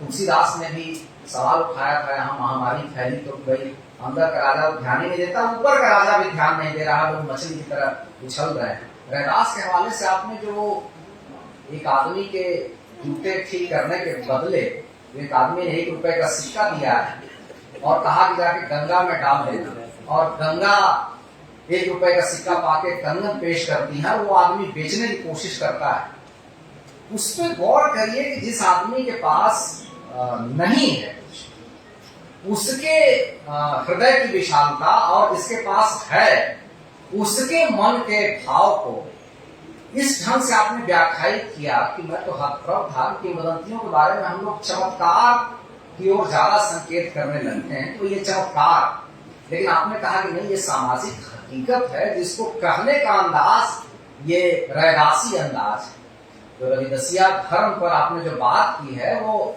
बात किया कि यह अंदाज जो है वो बहुत महत्वपूर्ण है, इसको आप किंवदंती कहकर या यूटोपिया कहकर, स्वप्न जीविता कहकर इसको झुठलाया नहीं जाना चाहिए। इसमें और भी बहुत सारी बातें हैं, लेकिन ये गौर करने वाली बातें हैं। आपने पदों की व्याख्या भी की है, कुछ फुटनोट भी दिए हैं, उसमें भी कई महत्वपूर्ण बातें हैं बनारस को लेकर और कबीर आदि को लेकर भी आपने टिप्पणियां की हैं। बहुत महत्वपूर्ण तैयारी के साथ आप आलोचना भी करते हैं, जैसे कविता लिखते हैं। तो इसी तरह से मैं ये कामना करता हूँ इस अवसर पर कि आप अपनी रचनाओं से, अपनी आलोचना से आप इसी तरह से समाज में प्रकाश फैलाते रहें और हम सब जो अपने हैं वो सब उम्मीद करते हैं कि आपका 75वां साल, आपका 100वां साल इसी तरह से जुट के मनाएंगे। तब तक आपकी रचनाएं और बढ़ेंगी, आपकी रचनाएं इसी तरह से बढ़ती जाए, आलोचना बढ़ती जाए। और हमें लगता है कि परिचय इधर जो पत्रिका है वो कुछ ठहरी हुई है और उस पर किस चीज का असर है। हमारे साथी शिव कुमार जी बार बार प्रदूषण की ओर खींच के ले जा रहे थे, किस तरह के प्रदूषण का असर हमें नहीं जानता। शिव कुमार जी बोल रहे थे तो मुझे लगा कि वो पढ़ रहे हैं, बार बार कहते हैं मैं पढ़ देता हूँ, हमें लगा कि पढ़ा रहे हैं। से कक्षा में हम लोग पढ़ाते हैं, लेकिन बहुत महत्वपूर्ण बात कह रहे हैं। तो परिचय पत्रिका निकलती रहे, उससे लाभ ये होता है कि कई रचनाकारों को आपने पहले छापा और एक संपादक का दायित्व है कि अपने समय की रचनाशीलता से समाज को जोड़े रखे, पाठकों को जोड़े रखे। तो उसको भी आप इस रूप में लीजिए आज के दिन की वो निकले।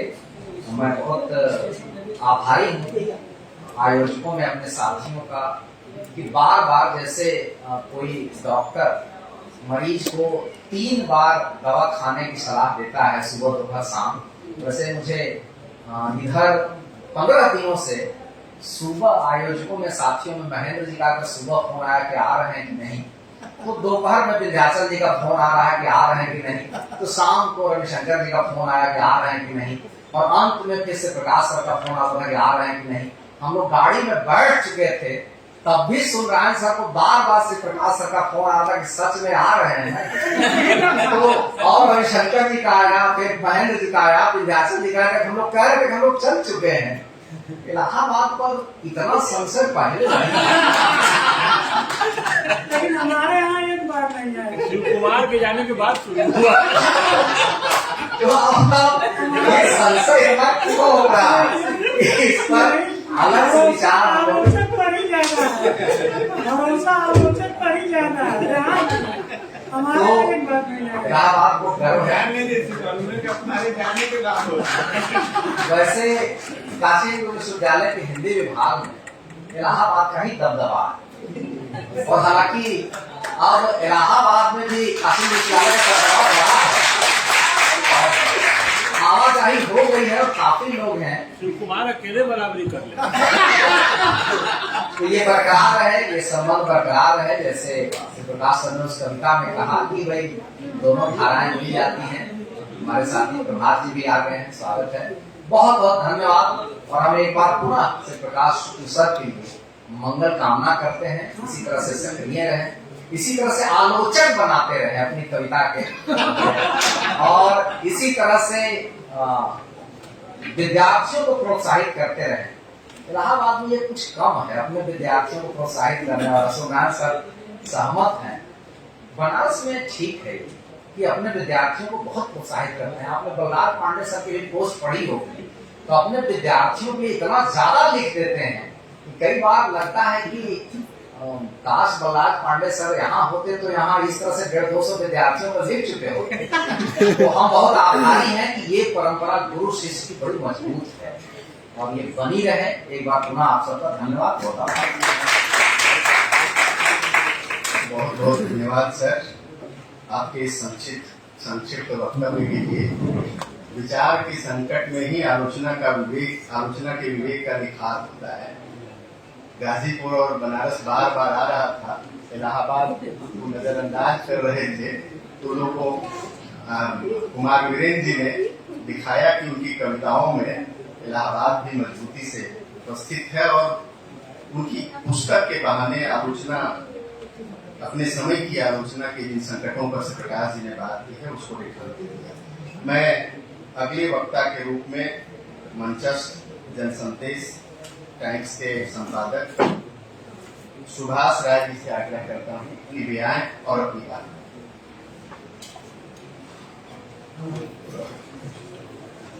आदरणीय ओमप्रकाश जी, साथियों और सामने बैठे मित्रों, छात्र छात्रा, प्रकाश जी से मेरा संबंध मुझे लगता है कि 12-13 वर्ष का है, और इन 12-13 वर्षों में जैसे कहते हैं ना कि आरंभ गुरुई क्षणी क्रमेता, लघु पुरस्कार मैंने जो संबंध है वो क्षीण स्तर से शुरू हुआ और धीरे धीरे बहुत प्रगाढ़ हुआ, और तो इतना प्रगाढ़ है कि हम दोनों एक दूसरे को जितना जानते हैं उतना बहुत कम रिश्तों में लोग जानते हैं। सरकार जी का व्यक्तित्व जो मैं समझ पाया हूँ इतने वर्षों में, इनका व्यक्तित्व आर्ष परंपरा के प्रगतिशील तत्वों से और आधुनिकता के मेल से बना है। यह शिवकाश जी के बूटे की ही बात है कि एक साधारण सी पुलिया को सांस्कृतिक राग रंग का केंद्र बना देना इनके लिए बहुत आसान है। ये इन्हीं के बूटे की बात है कि एक नदी को, हालांकि नदी तो जीवन देती है, सारे शहर को जीवन देती है, हमें भी जीवन देती है, एक नदी को और उसके घाटों को उसकी सांस्कृतिक विरासत से जोड़ देना और उसे सारी दुनिया में, सारे हिंदी जगत में प्रचारित कर देना, ये सरकार जी के ही बूते का काम है। और सरकार जी को एक शिक्षक के रूप में देखिए तो मैं देखता हूँ कि इनका परिसर केवल अपनी कक्षा तक सीमित नहीं है। जिस तरह से इन्होंने अपने विद्यार्थियों को अपने समानांतर खड़े होने का, अपने से असहमत होने का, अपने साथ बैठने का अवसर दिया है, अपने से बात करने का अवसर दिया है, स्नेह दिया है, प्यार दिया है, तो मैं तो ऐसा महसूस करता हूँ कि सारे देश में विशाल परिसर है शिवकाश जी का, जो समय समय पर बोलता हुआ सुनाई पड़ता है, दिखाई पड़ता है, हमेशा ये दिखाई पड़ता है। शिवकाश जी की कविताओं पर बहुत बात हुई।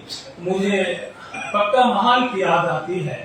जब पक्का महाल में विध्वंस चल रहा था, बुलडोजर चल रहे थे, बहुत सारी चीजें गिराई जा रही थी, तो शिवकाश जी उस विध्वंस में खड़े थे। शिवकाश जी ने कहा भी, अभी थोड़ी देर पहले कहा भी, कि लघुता से मेरा राग है। लघुता से यानी कि वंचना से भी उनका राग है, यानी कि जिनका शोषण होता है उनसे भी उनका राग है, जो ध्वस्त हो रहे हैं उनसे भी उनका राग है।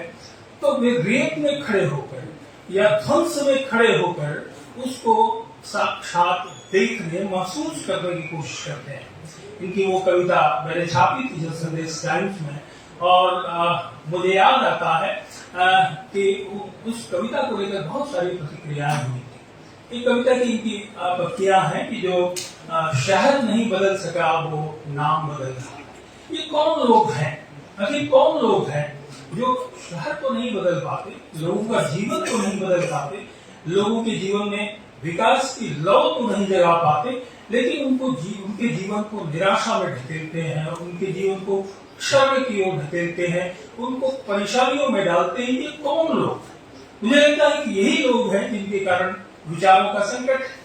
कभी हमारे वरिष्ठ कवि श्रीकांत वर्मा ने लिखा था, उनकी याद आती है आप, कि ये कौशल बहुत दिनों तक टिकने वाला नहीं है, इस कौशल में विचारों की कमी है। तो ये जो कौशल है जो हमारे सामने, ये कोई श्रीकांत वर्मा का कौशल नहीं, ये आज का कौशल है।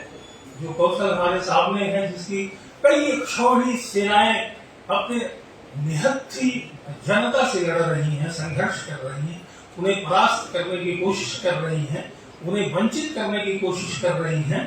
ये वही ताकतें हैं जिनके कारण विचार का संकट पैदा हुआ है। आप देखिए कि सारे देश में, बल्कि जब से 2014 मैं न भी कहूं तो आप समझ जाएंगे कि एक धर्म राग लगातार बज रहा है। एक भक्ति शब्द का कितना उदात्त अर्थ था, लेकिन इस शासन ने, इस सत्ता ने भक्ति के उस अर्थ को ही बदल दिया। तो अर्थ विपर्य के जरिए भाषा पर भी संकट खड़ा करने की कोशिश की जा रही है लगातार। और इस कोशिश में मैं कहूं कि दो और ताकतों का हाथ है। उनकी का तो है ही है, लेकिन एक जो आधुनिक तकनीक है, ये सरकार आधुनिक तकनीक पर बहुत जोर देती है, बहुत जोर देकर कहती है कि बहुत सारी तकनीकें आ गई हैं, जीवन बदल रहा है। लेकिन जीवन क्या बदल रहा है? मैं देखता हूं कि बहुत सारे लेखक एआई से पूछते हैं अपने बारे में एआई से पूछते हैं और उसे फेसबुक पर इस तरह लगाते हैं जैसे कि कोई बहुत बड़ी उपलब्धि है कि एआई भी उनके बारे में जान रहा है। अरे एआई ने किया क्या है? एसजीपीटी ने किया क्या है? किया ये है कि भाई तुम्हें सोचने की जरूरत नहीं है, तुम्हें विचार करने की जरूरत नहीं है, तुम्हें जो चाहिए वो मेरे पास उपलब्ध है, तुम्हें कुछ भी सोचना नहीं।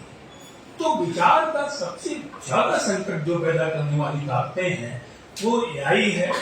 धर्म तो है ही है, धर्म तो कोई विचार नहीं है। धर्म ने निरंतर संघर्ष की वजह पैदा की है। आप लगातार देखिए, मैं अभी दक्षिण भारत की कुछ कवित्रियों पर काम कर रहा हूं, तो जो कवित्रियों ने अपनी रचनाएं लिखी, उन रचनाओं के आधार पर बाद में आचार्यों ने, कई आचार्यों ने, किसी ने कहा कि ये तो विशिष्टाद्वैतवादी है, किसी ने कहा कि ये तो अद्वैतवादी है, किसी ने कुछ कहा, किसी ने कुछ कहा, और उसके आधार पर अपने संप्रदाय बनाए, अपने धर्म बनाए और उनकी बड़े बड़े संस्थान बनाए। आज भी वो संचालित हो रहे हैं। एक दूसरे के साथ कोई मतैक्य नहीं है, मतभेद है, संघर्ष की स्थितियां हैं, लेकिन वो चल रहे हैं। इन आचार्यों ने क्या किया? वो जो महान कवित्रियां गा रही थी, ईश्वर के बारे में गा रही थी, हाँ कहता हूं कि ईश्वर के बारे में गा रही थी, लेकिन वो ईश्वर क्या था? वो तो फैंटेसी था एक तरह से, वो एक अनुपस्थिति थी उनके लिए। वो नहीं जानती थी कि ईश्वर है या नहीं, लेकिन वो इतना जानती थी कि ईश्वर की शरण में चले जाने पर ये जो पितृसत्तात्मक ताकतें हैं, इनके प्रहार से बच जाएंगे। तो चली गई, गा रही थी, और जो मिला उनको वो भी ईश्वर नहीं था। वो भी, किसी ने कहा कि मेरे भीतर तो प्रकाश फूट पड़ा, किसी ने कहा कि मुझे लगा कि सारी छतें उड़ गई, मेरे मकान की सारी छतें उड़ गई, सारे आसमान से जुड़ गई मैं। तो ये अनुभव भी ऐसा नहीं था जो कहे कि ईश्वर है। लेकिन उनके नाम पर धर्म बनाए गए, बहुत सारे धर्म बनाए गए सारी दुनिया में, और आप देखते हैं कि धर्म के नाम पर कितनी हिंसा इस दुनिया में है। हमारे देश के सत्तानायक, हमारे देश के बहुत सारे लोग जो उनके समर्थक हैं, लगातार इन्हीं धर्मों को ज्यादा मजबूत करने में लगे हुए हैं।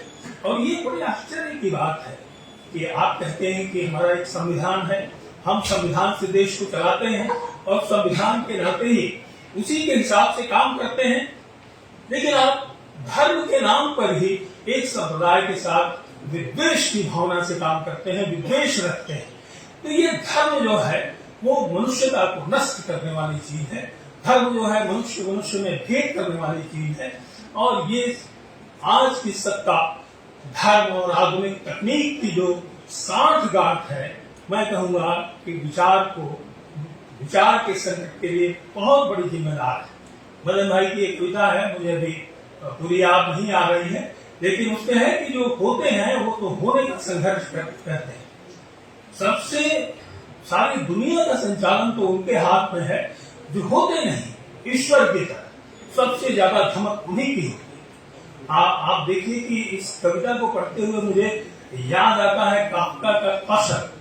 कौशल यानी एक किला है, शहर में एक किला है, और वो किला ऐसा है कि किसी को पता नहीं है कि कहाँ है, लेकिन वही किला है जिससे सारा शहर परेशान है।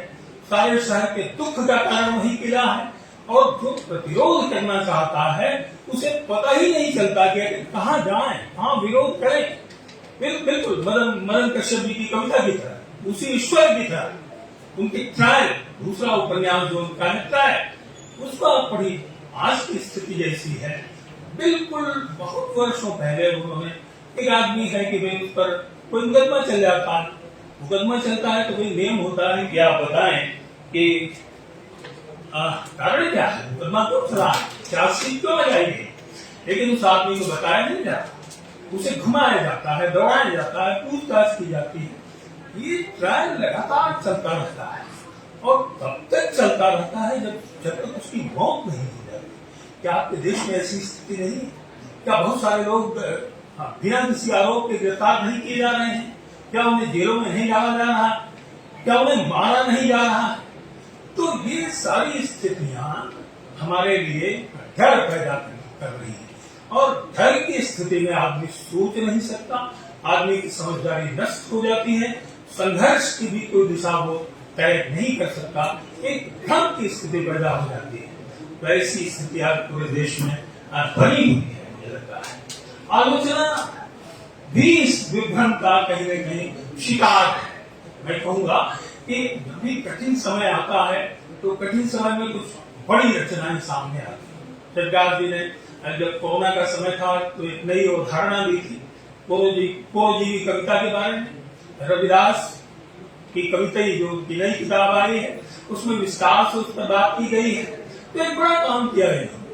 जब भी चाहे अर्नेस्ट हेमिंग्वे का फेयरवेल टू आर्म्स हो, आप देखिए, चाहे द प्लेग हो कामू का, तो जब भी बड़ा संकट आया है बड़ी रचनाएं आई है। क्या हम इन महामारियों को ही बड़ा संकट मानते हैं?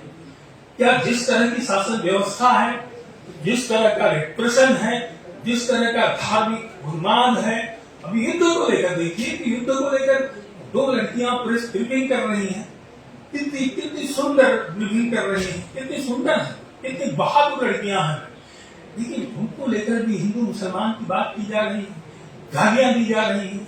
इस तरह की परिस्थिति जिस देश में हो उसे क्या संकट का कारण नहीं कहा जाएगा? क्या हमेशा असाधारण स्थिति जो दिखती है बीमारी की शक्ल में या दूसरे युद्ध के शक्ल में, तभी असाधारण स्थिति होती है? आप बोल नहीं सकते, आप ठीक से लिख नहीं सकते, आप डरे हुए रहते हैं, आपके सोचने पर संकट है, मार पड़ रही है। सरकार जी की एक पंक्ति है जिसमें प्रधानमंत्री के पत्र वाले में ही शायद वो पंक्ति है कि इन सराहों को बचाने के बाद की मलाई का क्या करेंगे? तो क्या करेंगे? ऐसे विकास का क्या करेंगे जिसका दावा तुम करते हो, जिसमें हमारा देश नफरत में विभाजित हो रहा है, एक दूसरे के प्रति शत्रुता पैदा हो रही है, हम सब डरे हुए हैं, भयभीत हैं। ऐसी मलाई का हम क्या करें? क्या करेंगे? देश को कहाँ ले जाएंगे?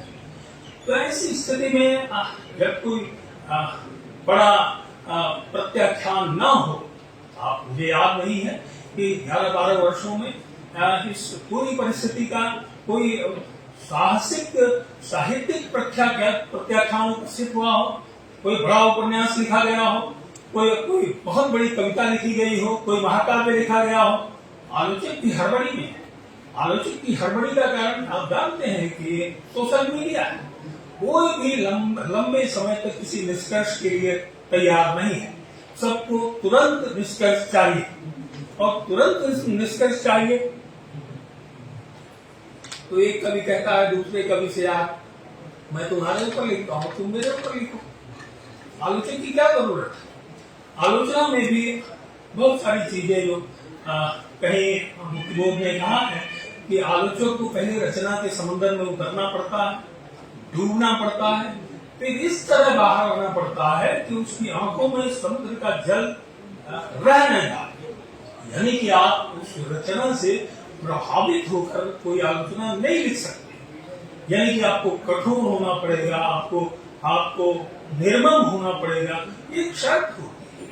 लेकिन इतने प्रेम से किसी को भी केदारनाथ सिंह बता देना, इतने प्रेम से किसी को भी नागार्जुन कह देना, बहुत सारी बातें मैं देखता हूँ, देखी जाती हैं, कही जाती हैं। ये क्या है? आलोचना भी क्या बिछुड़ रही है, क्या खत्म हो रही है? मुझे लगता है कि बड़ा संकट है जिस पर हम सबको विचार करना चाहिए। सरकार से भी इस संबंध में कई बार बातचीत होती रहती है, और मुझे तो बहुत गर्व है कि हालांकि वो मैं मुझसे छोटे हैं, लेकिन मैं अक्सर विद्वानों को उनकी उम्र से नहीं बल्कि उनकी प्रतिभा से, उनकी विद्वत्ता से आता हूँ। और मैं उन सब को जो विद्वत्ता में या प्रतिभा में मुझसे ऊंचे हैं, उम्र में छोटे हैं, उनको भी अपने से बड़ा मानता हूँ, अपनी उम्र से बड़ा मानता हूँ। कई बार शिवराज जी ने, जैसे मेरा संग्रह आ रहा था तो मैंने उसका शीर्षक सोच रखा था कि मैं इसका शीर्षक रखूंगा मूर्तियों का जंगल। उसी समय अचानक वो चला जाता, जिसमें छप के आ गया होता। हमारे अमिताभ भाई भी हैं, तो ये बात शायद अमिताभ भी नहीं जानते हो या जानते होंगे, हो सकता है कि उनकी बात पहुंची हो। बहुत छोटी सी मुलाकात हमारी और शिवराज जी की हुई। इन्होंने पूछा तो मैंने बताया कि भाई ये शीर्षक रखा है, तो कोई सोच विचार नहीं, तुरंत इनके मुंह से निकला कि मोतियों के जंगल में कोई गत्यात्मकता इसमें आ जाएगी। तो मैंने वो किया। तो हम लगातार इन सब चीजों पर, इन सारे संकटों पर बातचीत करते रहते हैं। और मैं इन्हीं की कविता से बात खत्म करना चाहूंगा कि रेत में खड़े होकर सब लोग अपनी आकृतियां ढूंढ रहे हैं। ये संकट का समय है, सबको लगता है कि उसकी अस्मिता, उसका अस्तित्व कहीं न कहीं विलोपन की ओर है, कहीं न कहीं संकट में है, और सभी अपने अस्तित्व की तलाश में है। लेकिन केवल तलाश से बात बनने वाली नहीं है, हमें एकजुट होकर पूरी शक्ति के साथ आगे आना पड़ेगा, रचनात्मक स्तर पर भी और आंदोलनात्मक स्तर पर भी। तभी हम लड़ पाएंगे ऐसी ताकतों से जो केवल लहर गिन रही है और लहर गिरने की उपलब्धि से हमें अवगत करा रही है। धन्यवाद।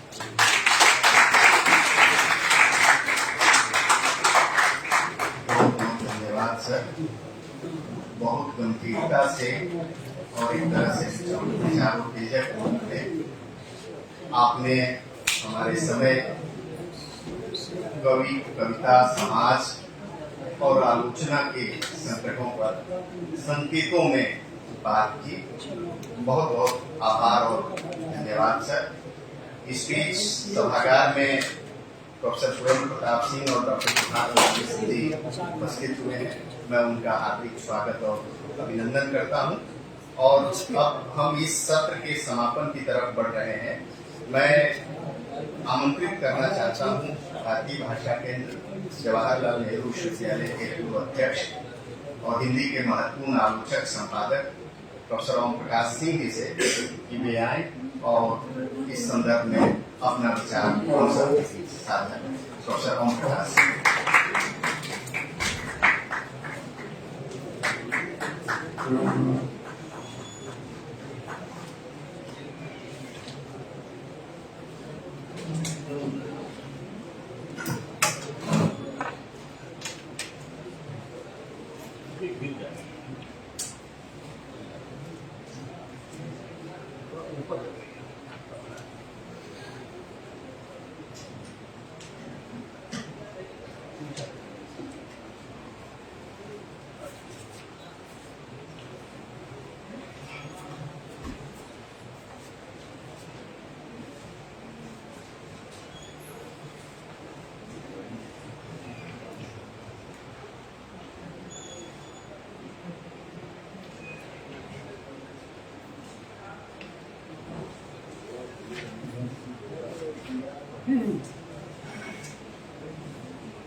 समादरणीय मंच,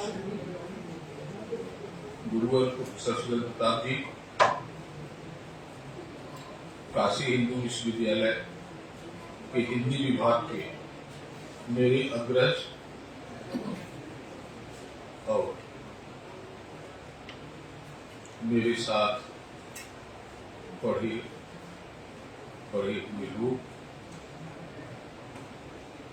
प्रयागराज से आए हुए मेरे कुछ पुराने परिचित और कुछ बिल्कुल आज जिनको मैं देख रहा हूं, कुछ ऐसे लोग भी मुझे दिखाई दे रहे हैं जो जवाहरलाल नेहरू विश्वविद्यालय से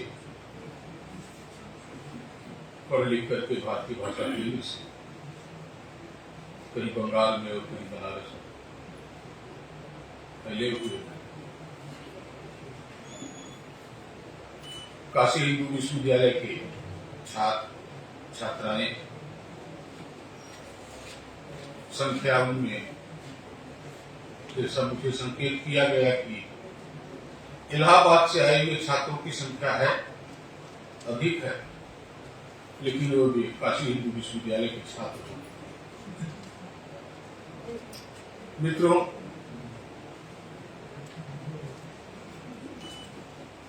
समय बहुत हो गया है, मैं सबसे कम समय लूंगा और केवल 2-3 चीजों की तरफ मैं संकेत।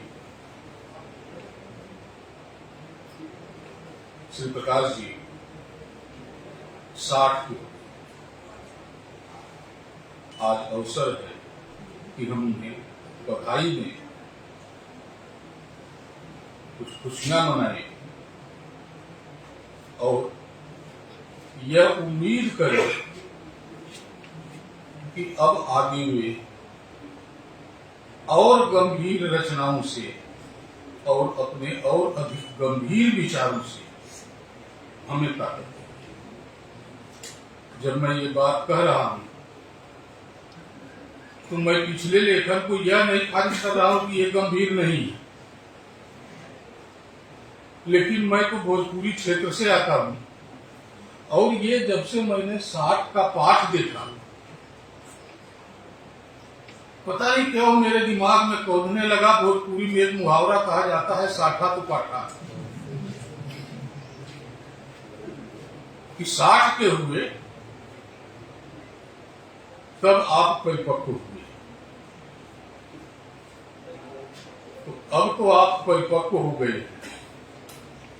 जाहिर है कि जिम्मेदारियां ज्यादा ही नहीं होंगी, बल्कि उसी में देहाती जीवन से ही जुड़ा हुआ एक किस्सा मुझे याद आ रहा है कि जो बैल पाखा हो जाता है उसको एकनद कर दिया जाता है। एकनद करने का मतलब कि अगर कुछ कमजोर बैल हैं तो उनकी तरफ से नागा थोड़ा ढीला करके इधर कस दिया जाता है कि जरा चलो, जरा अपनी चाल में तुम अपनी ताकत दिखाओ। तो अब श्री प्रकाश जी को अपनी ताकत दिखानी है और एकनद रूप में भी दिखानी पड़े, तो हम लोग और कुछ तो नहीं करेंगे, लेकिन गिरने पड़ने की स्थिति में होंगे तो पकड़ लेंगे जरूर, लेकिन करेंगे उनको एकनद। और यह एकनद होना लेखन के क्षेत्र में, अध्यापन के क्षेत्र में, संपादन के क्षेत्र में, निर्देशन के क्षेत्र में, तमाम क्षेत्र इनके सामने खुले। इन सभी क्षेत्रों में आज ये जहां खड़े हैं इससे और आगे बढ़ना है। समस्याएं गंभीर हैं, आलोचना के सामने भी संकट है, रचना के सामने भी संकट है, हमारे सामाजिक सांस्कृतिक सरोकारों का संकट है।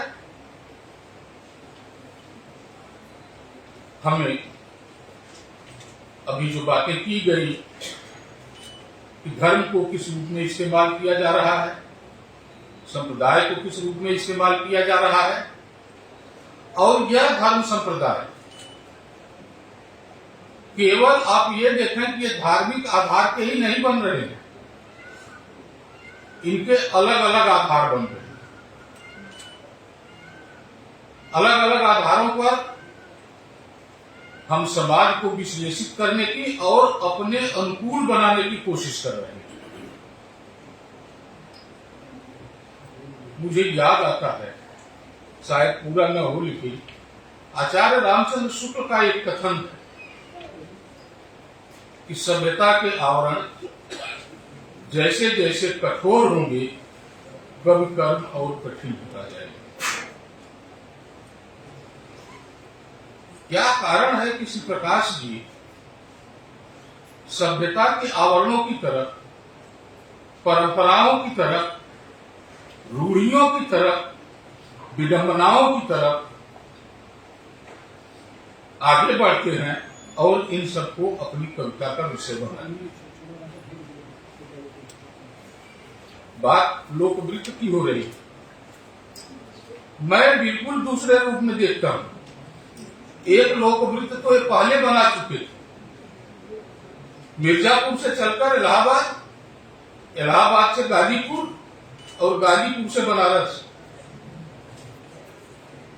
यह इनका एक लोकवृत्त।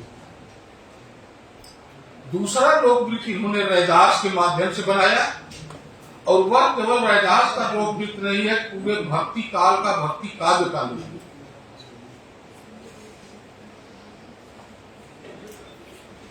उस पूरे काल में किस किस तरह से चीजें फैल रही थी, कितने संप्रदाय, कितने धर्म, कितने दर्शन, ये हमारे सामने आ रहे हैं। लेकिन इन सारी चीजों को अगर ये हमें विखंडित करने का काम करते हैं तो हमें जोड़ने का काम कौन कर रहा है? कुछ न कुछ ऐसा तत्व तो समाज में था जो हमें जोड़ने की तरफ ले जा रहा है, और उन्हीं तत्वों की तलाश में ये अपने परंपराओं की तरफ लौटते हैं।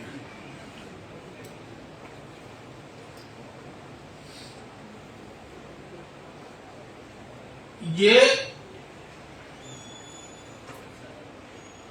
एक मिथक कह लीजिए, हरपरव की कविता की तरफ मेरा संकेत है। बात उसमें श्री विमर्श की भी है या और चीजों में, किस तरह से ये परंपराएं जो है हमें कैसे बांधे हुए है। हल चलाना, नंगे हल चलाना, एक राजा का हल चलाना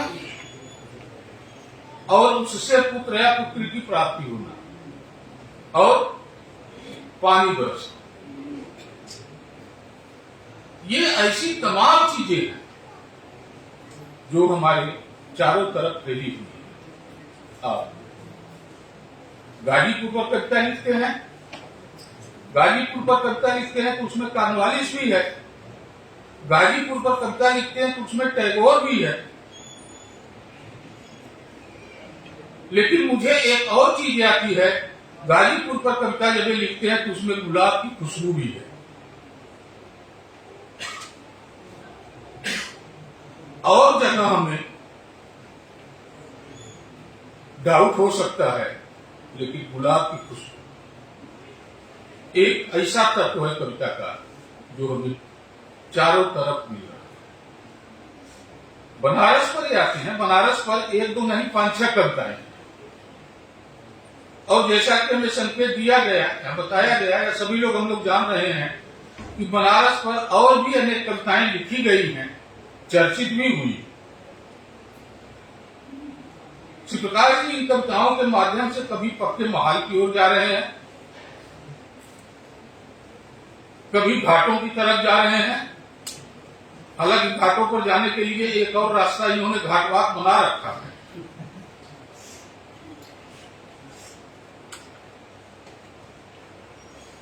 कभी ये गंगा उस पार के रेते की तरफ भी जा रहे हैं।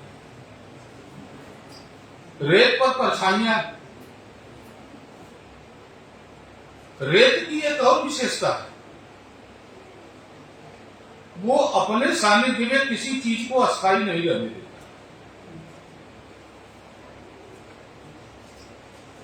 ज्यादातर मिटा देता है। हमारे सामने भी क्या संकट है? अस्तित्व के मिटने का संकट है। अगर हम उसी संकट को संभाल लें, रोक लें उसे, हमारा अस्तित्व बना रहे, तो यह एक बड़ी बात होगी। यह आलोचना की भी जिम्मेदारी है, कवि की भी जिम्मेदारी है, कथाकार की भी जिम्मेदारी।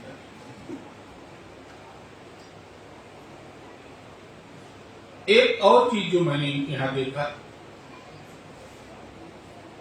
कि किसी इवेंट को, किसी घटना को या किसी कार्यक्रम को सार्वजनिक बना देना और उसके माध्यम से कुछ अपनी परंपराओं को, कुछ अपनी संस्कृति को, कुछ अपने जीवन दर्शन को निचोड़ करके निकाल लेना,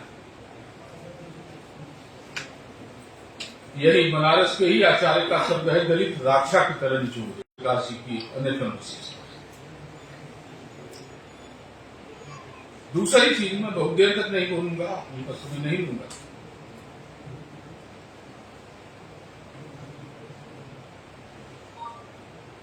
कविता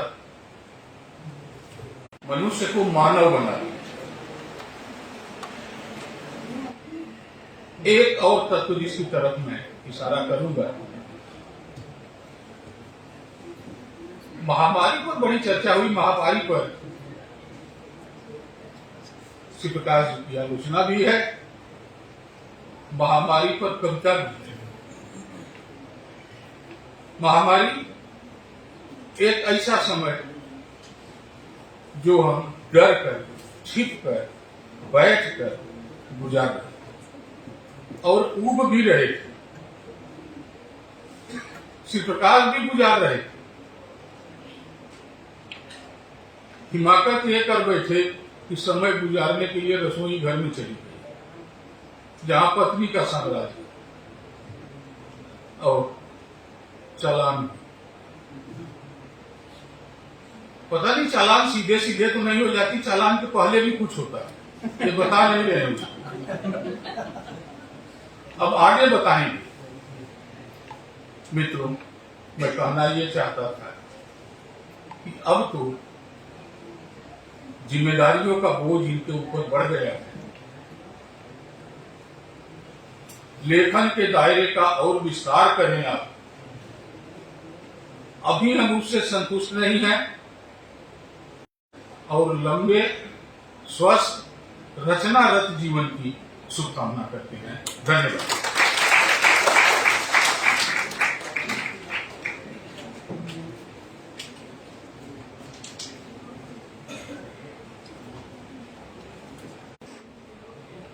सभी आदरणीय गुरुवर, सभागार में बैठे हुए सभी आदरणीय गुरुवर और साथी, इस सत्र में 3 संकट थे। एक तो विचार का संकट था, जिस पर बातचीत हो रही थी। दूसरा महेंद्र भैया के यहाँ समय का संकट था, जिसको बहुत सफल, जिसका संयोजन कहा जाता है, उन्होंने किया। और तीसरा संकट मेरे लिए था कि मेरे शोध निर्देशक मंच पर बैठे हुए हैं और उनके यहाँ धन्यवाद दिया। तो ये इतना सुंदर तरीके से महेंद्र भैया ने सत्र का संयोजन किया, वो बहुत ही धन्यवाद के पात्र हैं।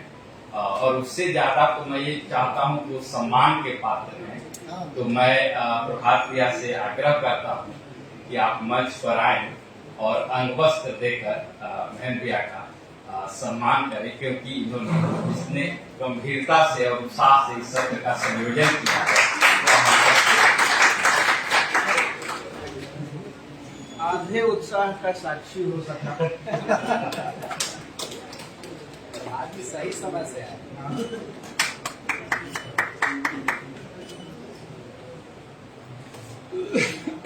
बात की जब आए तभी सवेरा।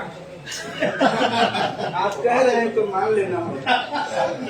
बात संगम की बहुत हुई और आज वास्तव में जिस साहित्यिक संगम का जो दृश्य हम लोगों के सामने था और जिसकी हम लोग उम्मीद किए थे कि इलाहाबाद, बनारस और छोटी ही मात्रा में सही, लेकिन जवाहरलाल नेहरू विश्वविद्यालय उपस्थित रहेगा और यह तीनों की उपस्थिति रही और एक कवि पर बात करने के लिए, तो इस शानदार और सुखद कार्यक्रम के संयोजन के लिए सबसे पहले तो मैं विंध्याचल भैया को बहुत बहुत बधाई दूंगा और आभार प्रकट करूंगा कि आपने इतना बेहतरीन आयोजन रखा।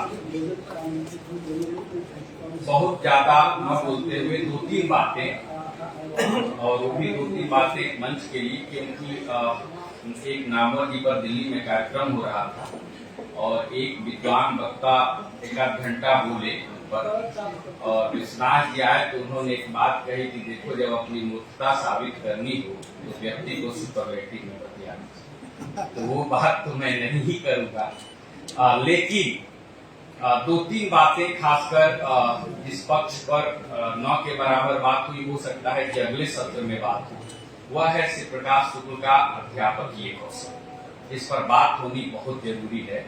जो उनके रचनाकार और कवि व्यक्तित्व से इतर एक उनके व्यक्तित्व का निर्माण करता है। और कक्षा में पढ़ते हुए हम सब जानते हैं कि श्री प्रकाश शुक्ल की जब कक्षा होती है तो उससे जो सूत्र वाक्य निकलते हैं, उन सूत्र वाक्यों पर आप घंटों घंटा मचान पर बैठकर बातें कर सकते हैं कि आज सर ने ये जो बात बताई, तो एक विराट व्यक्तित्व का उनके जो निर्माण होता है, वह उस निर्माण में उनके अध्यापकीय कौशल की बहुत बड़ी भूमिका है।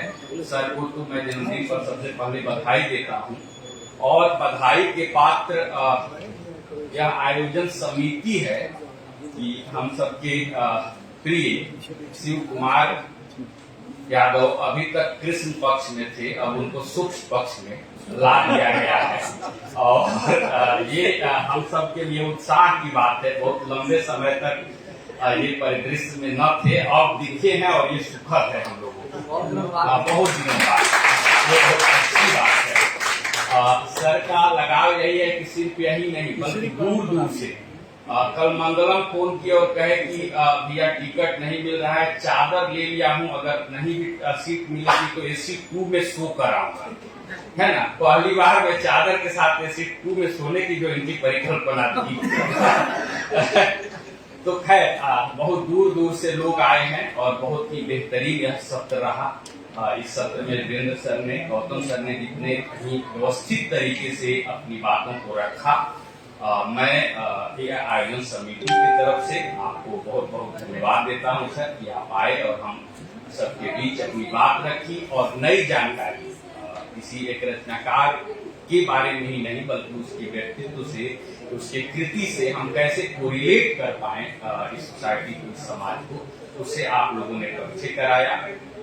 सुभाष सर बहुत अच्छा पहले भी बोलते हैं और आज जो वर्तमान संकट है, एक संपादक होने के नाते जिस तरीके का संकट वो जिससे वह रोज रोज उनका रूबरू जैसे वह होते हैं, उस संकट को उन्होंने पहचाना और बहुत ही गंभीरता के साथ व्यक्त किया। मैं इस आयोजन समिति की तरफ से आपको भी सर बहुत बहुत आभार आपका प्रकट करता हूँ और मेरे शोध निर्देशक प्रोफेसर प्रकाश जिन्होंने बहुत ही बारीकी से प्रकाश सर के कविताओं पर प्रकाश डाला और ये उम्मीद जगाई जिस यूटोपिया की अभी बात चल रही थी, वीरेंद्र सर ने जिस यूटोपिया के बारे में दर्शाया, दरअसल एक रचनाकार की अगर सच्ची भूमि को समझना है तो मुझे लगता है कि उसके यूटोपिया को भी समझना होगा। यथार्थ तो सब लिखता है लेकिन वह यूटोपिया में वह करना क्या चाहता है इसको बार बार वह दर्शाता है। इसीलिए आप देखिएगा कि यूटोपिया सबके पास नहीं है, जो स्वप्न दर्शा है, जो भविष्य दर्शता है, उसी के पास यूटोपिया का निर्माण होता है। इसीलिए हमेशा यूटोपिया का निर्माण बड़ा कवि करता है, बड़ा लेखक करता है। तो उस तरफ इंगित किया। सर को मैं बहुत बहुत आभार प्रकट करता हूँ प्रकाश सर का, उन्होंने बताया कि आगे भविष्य में और ज्यादा बेहतरीन तरीके से सर अपनी लेखनी को जारी रखेंगे और सफल इस कार्यक्रम का सफल संचालन के लिए महेंद्र भैया का विशेष आभार कि उन्होंने समय का ख्याल रखा और इस बार कम से कम ये तय हो गया कि अब भोजन सब लोग करेंगे। इसके बाद भोजन करने के बाद हम लोग फिर एक सत्र में आएंगे और वह सत्र बाकी सत्रों से इस रूप में भी अनूठा होगा कि उस सत्र में सर के जो अलग अलग व्यक्तित्व के जो अलग अलग डायमेंशन हैं उस पर जो उनके छात्र रहे हैं, जो उनके सहयोगी रहे हैं, उधर जगन्नाथ जी अब हाथ जोड़ रहे हैं या बस करिए, तो आप सबको बहुत बहुत पुनः पुनः धन्यवाद। आप सबको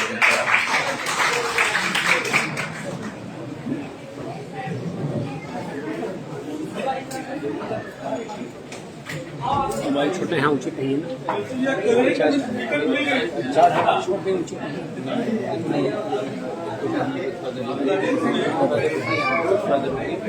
मेरा भी मोबाइल चार्ज हो रहा है 10 मिनट के यहाँ अभी तो गेस्ट लोग खाना खाएंगे।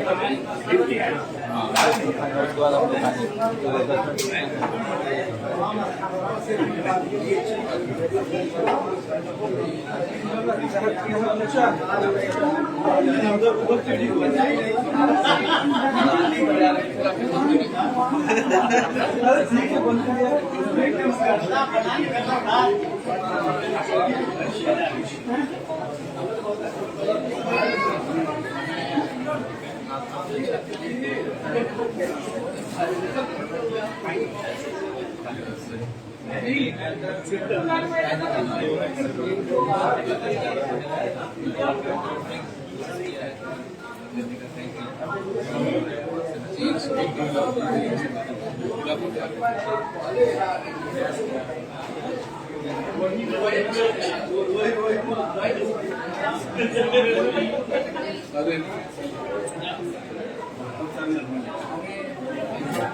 हाँ सर से भी बात हुई है सर हम सुबह था आया संडे था ना तो हम आ गए लड़का भी यहाँ पढ़ा